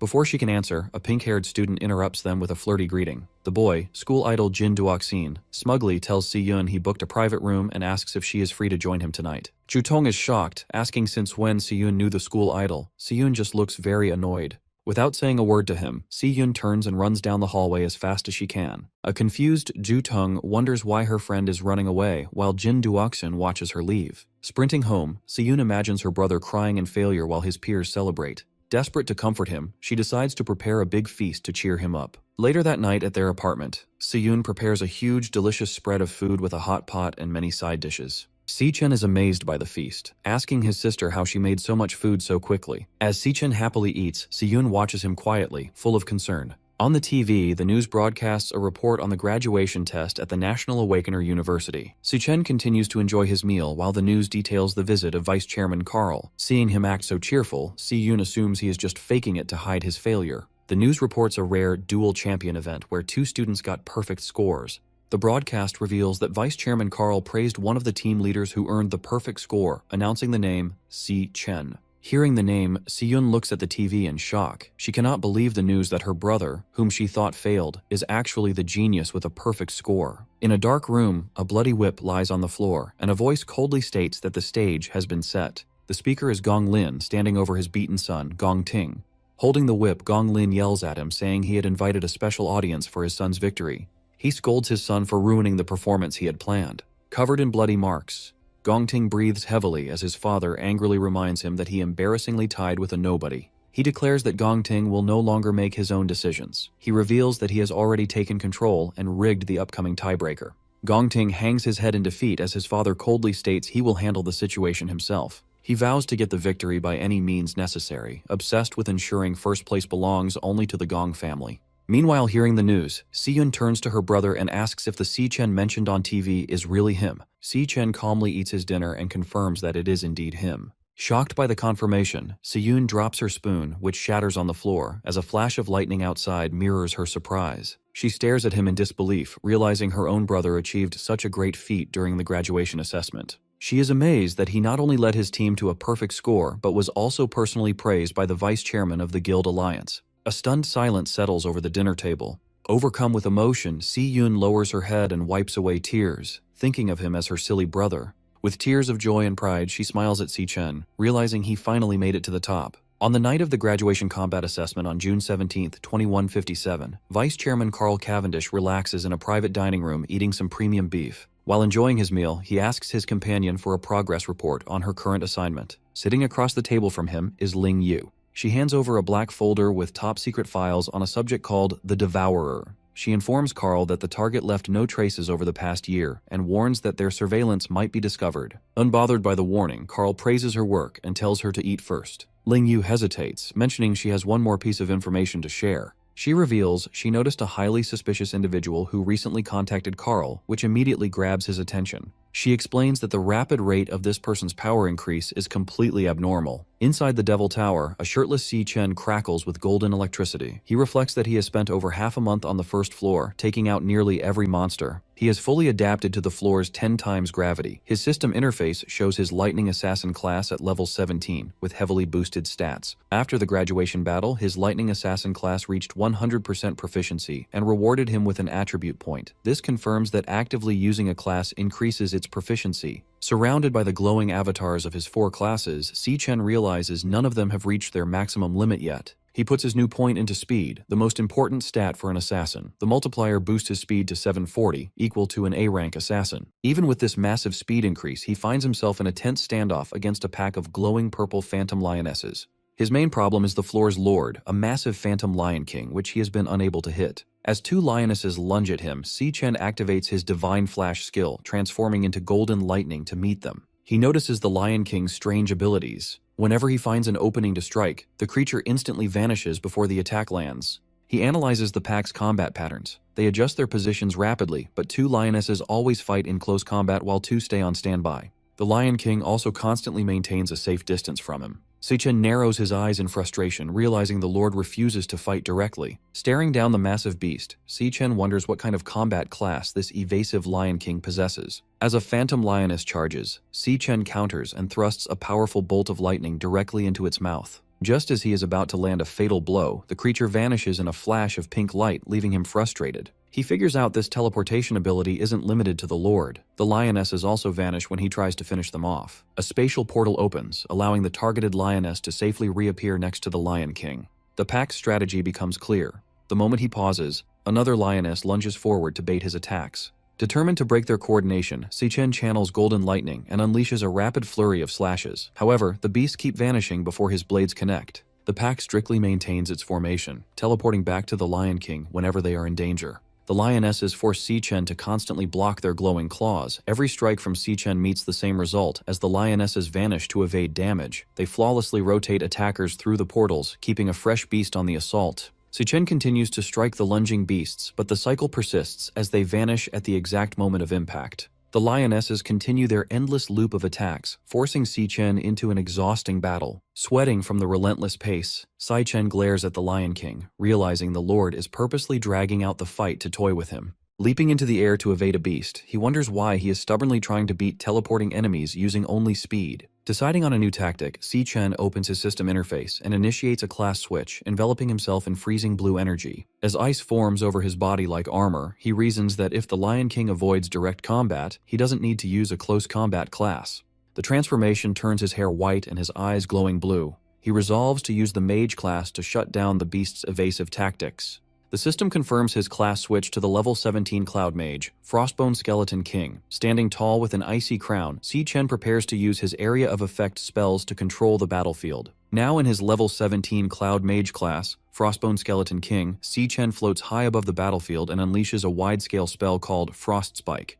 A heavy barrage of ice spikes rains down, causing massive explosions that force the Phantom Lionesses to scatter and retreat. Observing the chaos from above, Si-Chen notes that while mages might be weak in close combat, their long-range attacks allow them to completely dominate the battlefield. He targets the Lion King with a concentrated shower of falling ice spikes.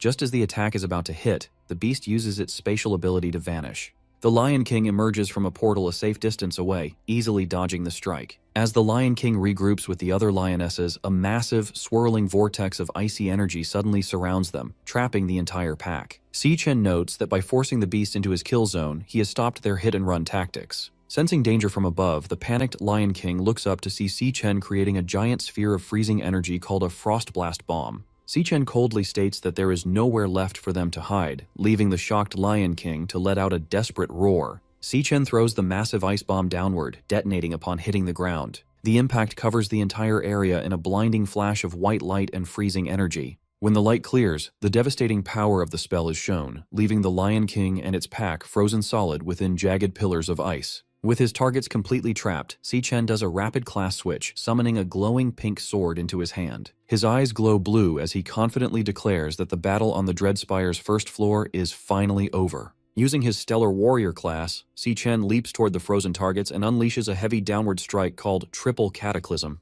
The energy blade easily slices through the trapped lionesses, shattering their icy prisons and cutting them down in one sweep. The defeated beasts dissolve into dark mist, leaving Si-Chen standing victorious beside the fallen Lion King.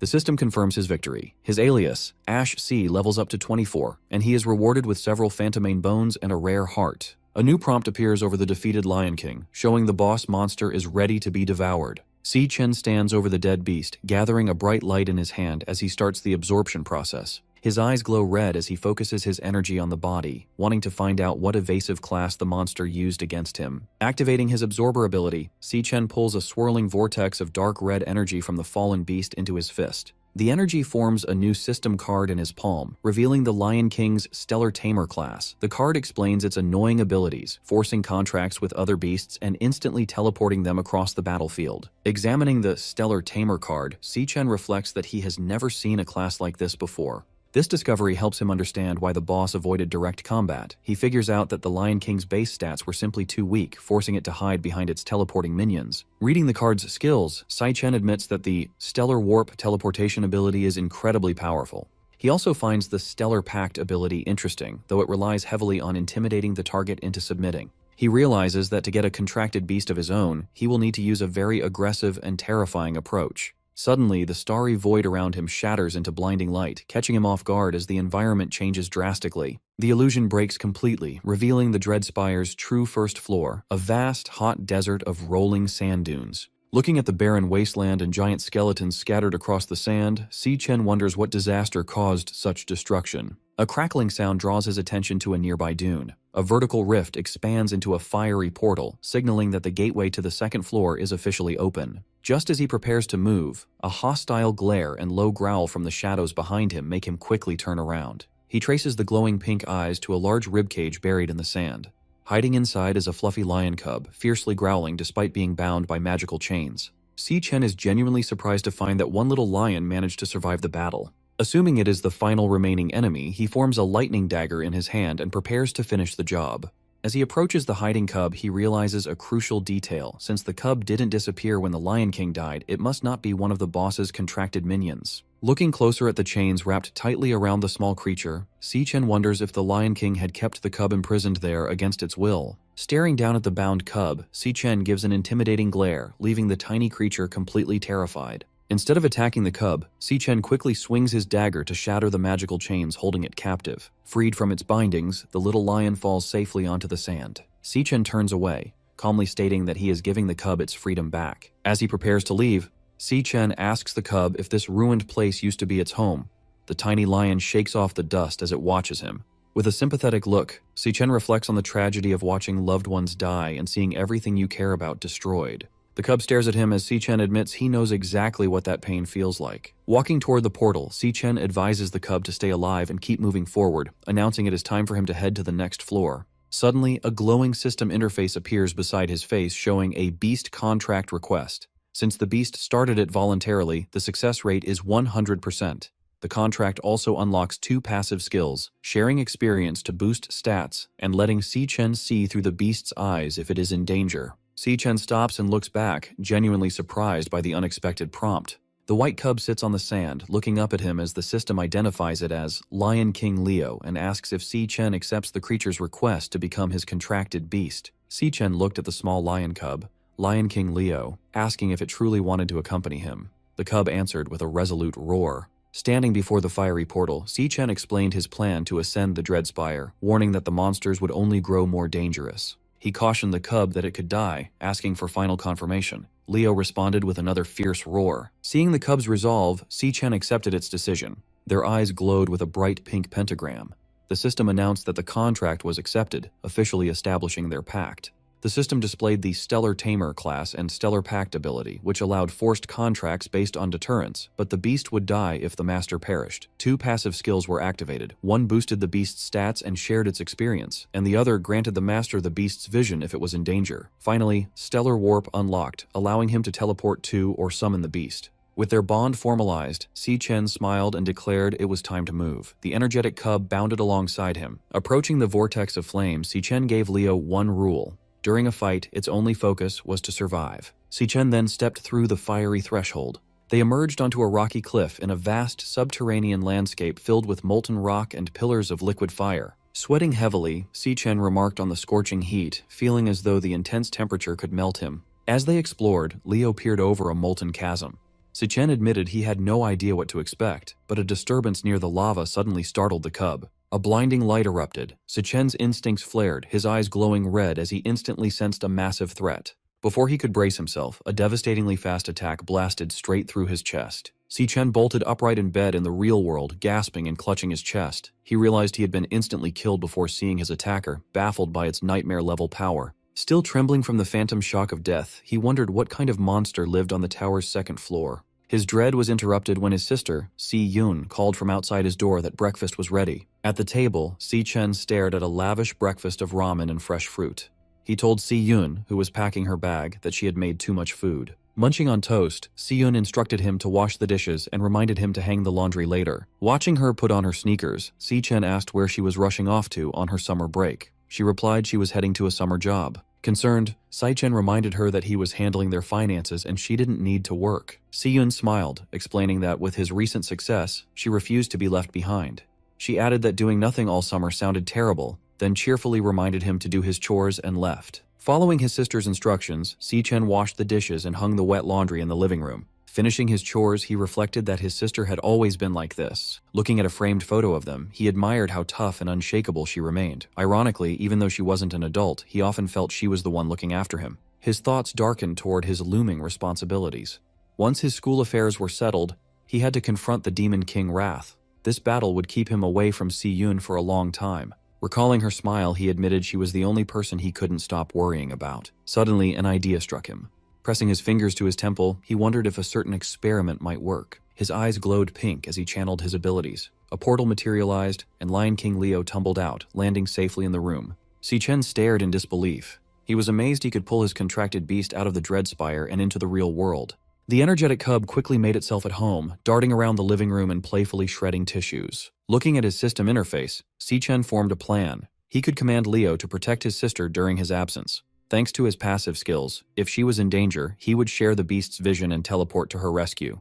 Knowing Si Yun adored animals, he recalled her happily petting strays. Watching his beast, Si Chen smiled, confident that gifting her a little lion cub was a perfect idea. A loud crash from the kitchen interrupted his thoughts. Startled, he went to investigate. Hoping Si Yun would like her new pet, his confidence evaporated when he saw the kitchen. The cub had caused absolute chaos, shattering plates and gnawing on the faucet. Outside in the city at sunset, a surge of dark energy destroyed a security camera on a utility pole, leaving the area unmonitored. Beneath it, a bleeding man clutched an ice blade and retreated in terror. He pleaded with his unseen attacker as a massive demonic claw manifested before him. The demonic claw lunged forward, brutally impaling the man through the chest. His eyes widened in horror as glowing crimson tendrils hoisted him into the air. A terrifying system interface appeared, displaying a loading bar that coldly indicated the man was being devoured. Elsewhere, an exhausted Si Yun walked home with bags from her summer job. She sighed in relief, her feet destroyed from the bubble tea summer rush. Her route took her into a dim underpass. Unbeknownst to her, she walked directly beneath the recently destroyed security camera. As her footsteps echoed, a sudden presence made her stop. She turned in surprise as someone from the shadows coldly announced that she was finally there. Waiting in the dark underpass, Jin Duoxin holds a large bouquet of red roses, showing he has been waiting a long time for her. He steps into her path to offer the flowers. He mentions she left school too fast to hear his invitation, adding that he booked the entire top floor of Purple Peak Tower for them tonight. Looking at the flowers, Si-yoon asks how he knows her address. Jin Duoxin proudly credits his father, the city hospital director, saying finding such minor details is easy for him. Unimpressed, Si-yoon coldly replies that they are from different worlds. She tells him not to look for her again and walks away. Annoyed, Jin Duoxin grabs her arm to stop her. He complains about the effort it took to book the venue and angrily asks if she really plans to stand him up and humiliate him in front of his guests. Si-yoon glares at him, saying she doesn't care about his reputation. She then calls him out, telling him it is creepy that he stalked her all the way home. Triggered by being called creepy, Jin Duoxin loses his cool. With a dark expression, he threatens her, warning that she doesn't know who she is talking to or what he could do.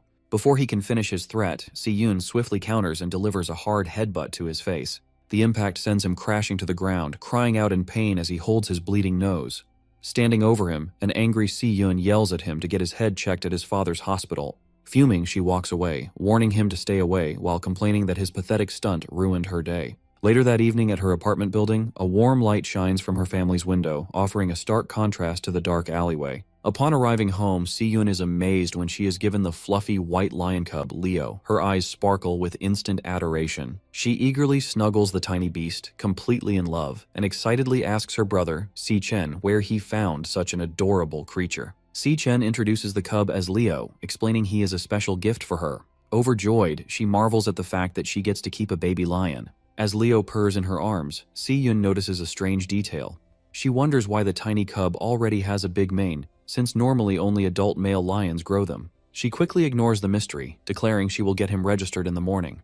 Watching them bond, Si-chen feels relieved, knowing his sister will be safe with the beast by her side while he is away. Suddenly, a loud chime from Si-chen's phone interrupts his thoughts, and he looks down at the bright screen. A satisfied smile appears as he reads an email from the Guild Supervision Bureau. It confirms his application is approved. Relieved, Si-chen thinks everything can now go exactly as planned. With his home life secure and paperwork done, Si-chen looks confident. He is finally ready for his next major hurdle, the graduation tiebreaker duel against Gong Ting in 6 days. 6 days later, the tiebreaker exam begins at the city outskirts in Greenlight Forest. Director Gong Xuan tells both candidates to pay attention as he explains the exam details. Standing before a green portal at the base of a massive tree, Gong Xuan announces the school chose this wild dungeon for the tiebreaker. He adds that recent surveys rate the dungeon as D rank. He confirms that both Si-chen and Gong Ting will enter at the same time and take the exam inside the same dungeon. He then warns the students that wild dungeons are unmapped and much more dangerous than standard school dungeons.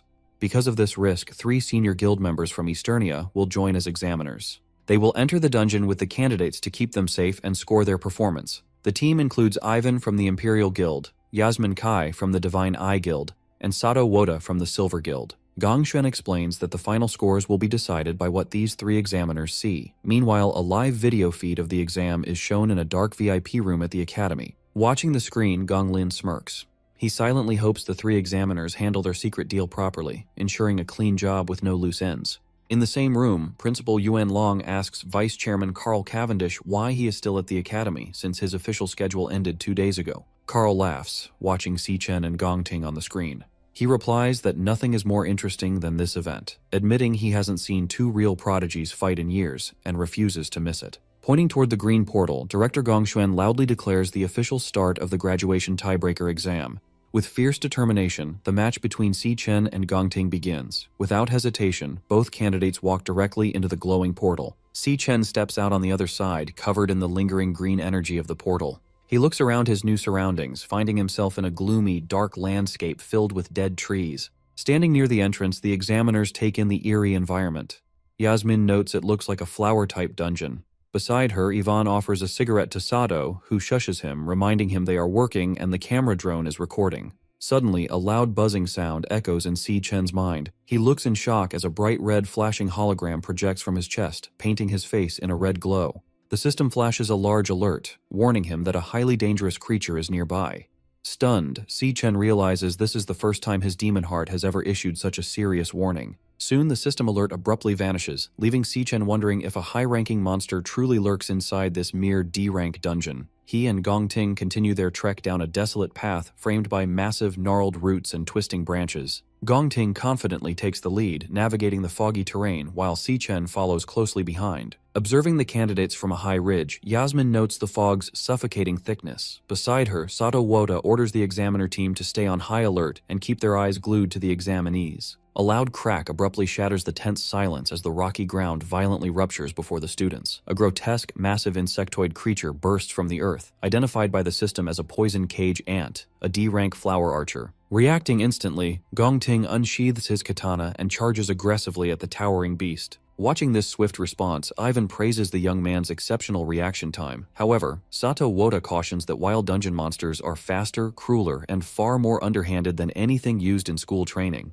The poison cage ant initiates its attack by firing a toxic volley of glowing green projectiles, but Gong Ting agilely deflects every strike with his swift blade. With a fluid, powerful motion, Gong Ting leaps into the air and slices the monstrous insect cleanly in half. As the ant's severed upper torso crashes heavily to the ground, Gong Ting's blade flares with intense golden energy before he thrusts it straight through the fallen creature. Channeling his nuclear warrior class, Gong Ting executes a devastating blazeblade barrage, obliterating the monster in a massive, fiery explosion. Observing from the high ridge, Yasmin projects a glowing green 10 from her wrist device. She awards Gong Ting a perfect score for his field response, commending his instant reaction and effortless neutralization of the monster's ranged attacks. Ivan also displays a perfect 10, praising Gong Ting's combat logic. He notes that severing the venom-launching organ immediately has effectively stripped the beast of its fighting capability. Sato Woda proudly holds up his own 10, awarding top marks for finishing power due to Gong Ting's unhesitating, clean, and decisive kill. As Gong Ting calmly holds his glowing sword, the examiners marvel at his surgical positioning, crowd control, and execution. They agree that maintaining such ice-cold composure against a wild monster is truly exceptional for a student. Sato Woda then directs their attention to Si Chen, who is casually wandering away with his hands in his pockets. Sato heavily criticizes his lack of reaction when the monster appeared, dismissing this apparent disinterest as a complete failure. Gong Ting remains silent, simply staring at his rival's remarkably relaxed and unbothered demeanor. In the VIP observation room, Carl Cavendish and Principal Yuan Long closely monitor Si Chen. Carl casually asks the principal what he thinks the young man is actually trying to accomplish out in the fog.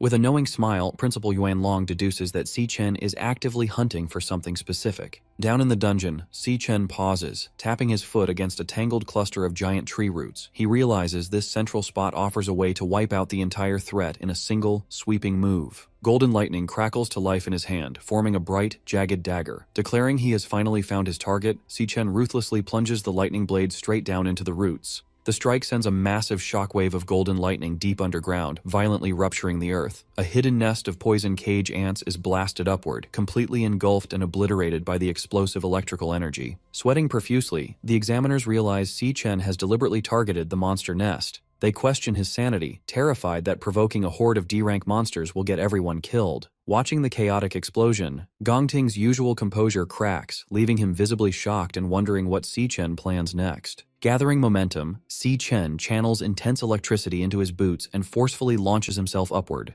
Tapping into his Lightning Assassin class, he activates his Flash God skill, rocketing into the sky as a blinding streak of golden light. Moving at incomprehensible speeds, Si Chen intercepts the swarm of poison cage ants launched by his explosive trap. He unleashes a rapid, relentless flurry of slashes against the airborne monsters. Darting between targets mid-air, he leaves behind a zigzagging web of golden lightning, systematically shredding the entire cluster of beasts in seconds before gracefully descending back to Earth. As Si Chen touches down, the severed remains of the D-rank monsters rain from the sky while golden lightning slowly dissipates from his hands. Up on the ridge, the three examiners are completely dumbfounded. Sweating in disbelief, Sato Woda struggles to process the spectacle. As Si Chen casually brushes green monster blood off his jacket, the examiners realize in shock that his official school report lists him as a mere E-rank awakener. They find it utterly absurd that an E-rank student can effortlessly wipe out a massive swarm of D-rank monsters. Realizing they cannot logically justify giving such a flawless performance a low grade, the compromised examiners frantically whisper among themselves. Desperate to fulfill their corrupt deal to sabotage Si Chen, they consider inventing unfair excuses, like flagging his approach as dangerously reckless or penalizing his technique. Back in the VIP observation room, Carl erupts into boisterous laughter, praising Principal Yuan Long for accurately predicting that Si Chen is hiding his true potential.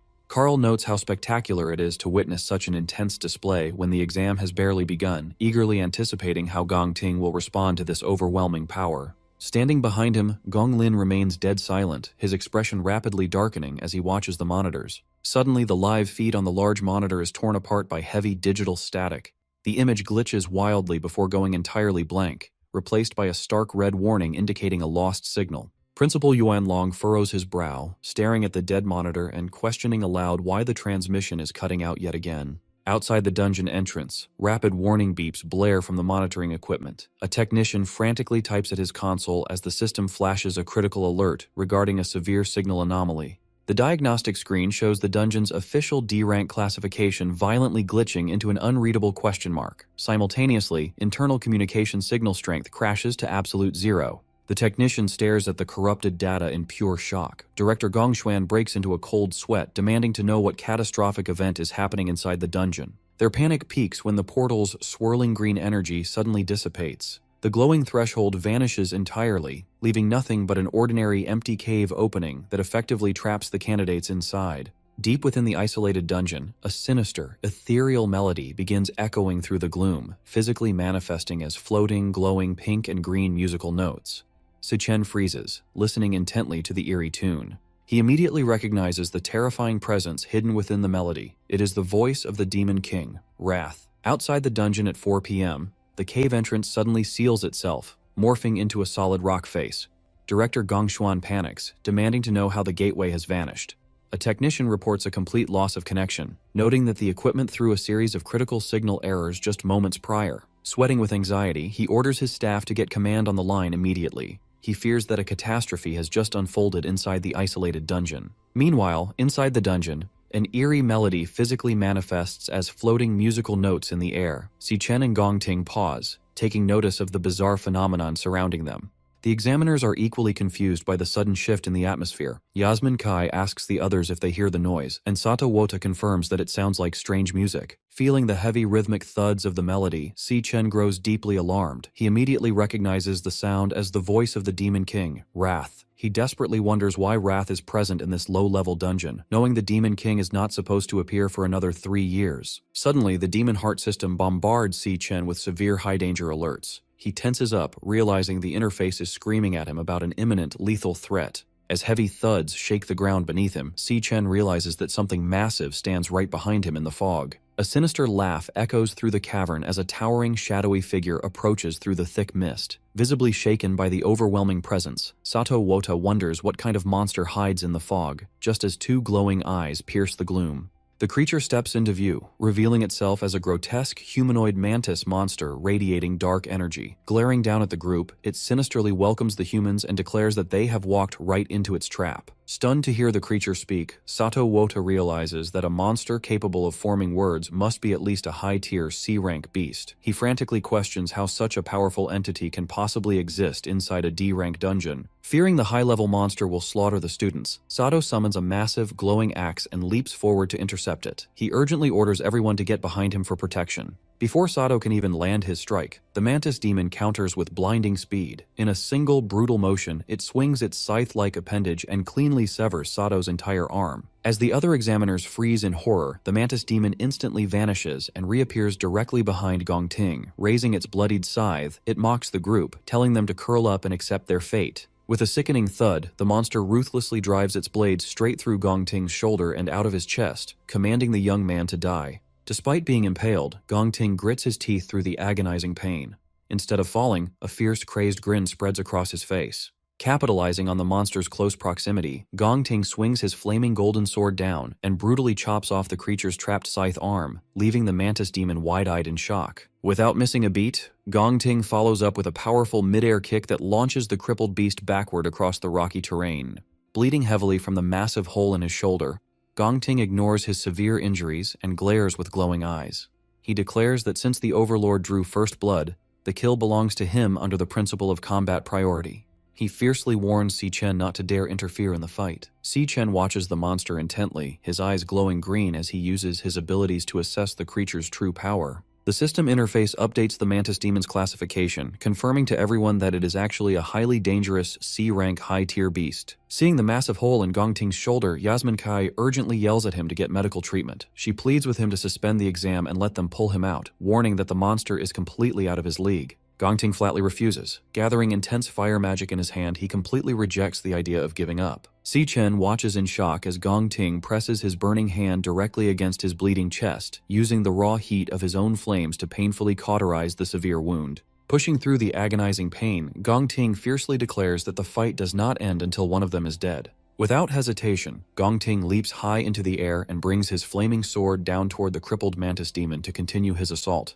Meanwhile, outside the sealed dungeon, Silas Lin, the leader of the Imperial Guild's King Squad, assesses the vanished entrance. He calmly explains that this phenomenon indicates a highly intelligent monster operates inside, one that purposely lured the humans in before snapping the trap shut. Director Gongshen panics, desperately asking if there is any way to force the entrance back open since the students are still trapped inside. Silas coldly states that there is only one way to make the exit reappear. Someone on the inside must track down and kill the dungeon's overlord. Desperate for a silver lining, Director Gongshuan tries to rationalize the situation. He suggests that since a standard D-rank dungeon caps out at a C-rank overlord, the trapped examiners and students should still have a fighting chance to kill it and escape. Silas quickly shatters his optimism. He reveals that the initial D-rank reading is just a fabricated mask created by the overlord to purposely disguise the dungeon's true, deadly nature. Connecting the clues, Silas deduces that this specific dungeon is the culprit behind the recent string of Awakener disappearances his team has been investigating. He gravely informs a horrified Gongshuan that the trap they stand in front of is actually an extraordinarily dangerous B-rank dungeon. Meanwhile, in the dungeon, the monstrous insect attacks relentlessly with its scythe-like arms. Gongting stands his ground, parrying the heavy blows with his flaming katana. He quickly retreats to evade a sweeping strike. As the beast raises its arm for a devastating blow, Gongting vaults into the air. The creature's attack misses. Its bladed limb buries deep into the ground and becomes firmly stuck. Seizing the opportunity, Gongting declares that he has the monster trapped. With a swift, powerful swing of his glowing sword, he severs the creature's head.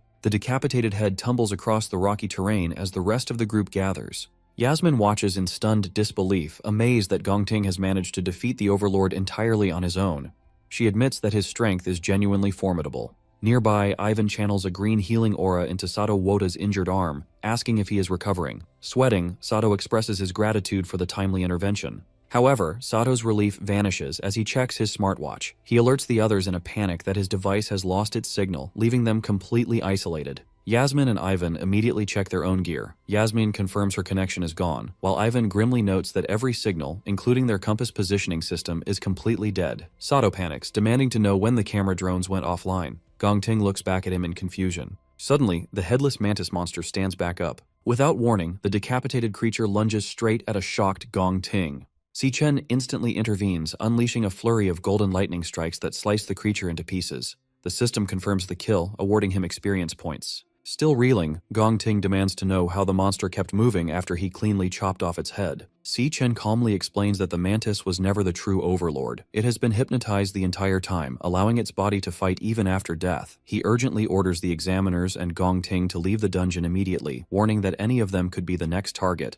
Defensive, Gongting questions how Si Chen could possibly know that. Sato angrily accuses Si Chen of losing his mind, insisting there can only be one C-rank overlord in the dungeon. He argues that the high-tier monster they just fought has to be the boss, as nothing else makes sense. Before Si Chen can argue further, his system floods his vision with critical warnings of a highly dangerous creature. Suddenly, a massive, pulsing wave of psychic energy sweeps through the cavern. Caught in the blast, Yasmin, Ivan, and Sato's eyes begin to glow with a sinister pink light as the true overlord's hypnosis takes complete control of their minds. Realizing his warning has come too late, Si Chen quickly activates a wireless earbud. He immediately recognizes the distinct pulsating sound wave. In his past life, he witnessed the Demon King, Wrath, use this exact frequency to seamlessly hypnotize and slaughter millions of ordinary humans across the globe. He turns to see Yasmin, Ivan, and Sato perfectly synchronized, marching forward in a mindless trance. Convinced that the dungeon's true overlord is directly connected to Wrath, Si Chen coldly resolves to face the creature head-on.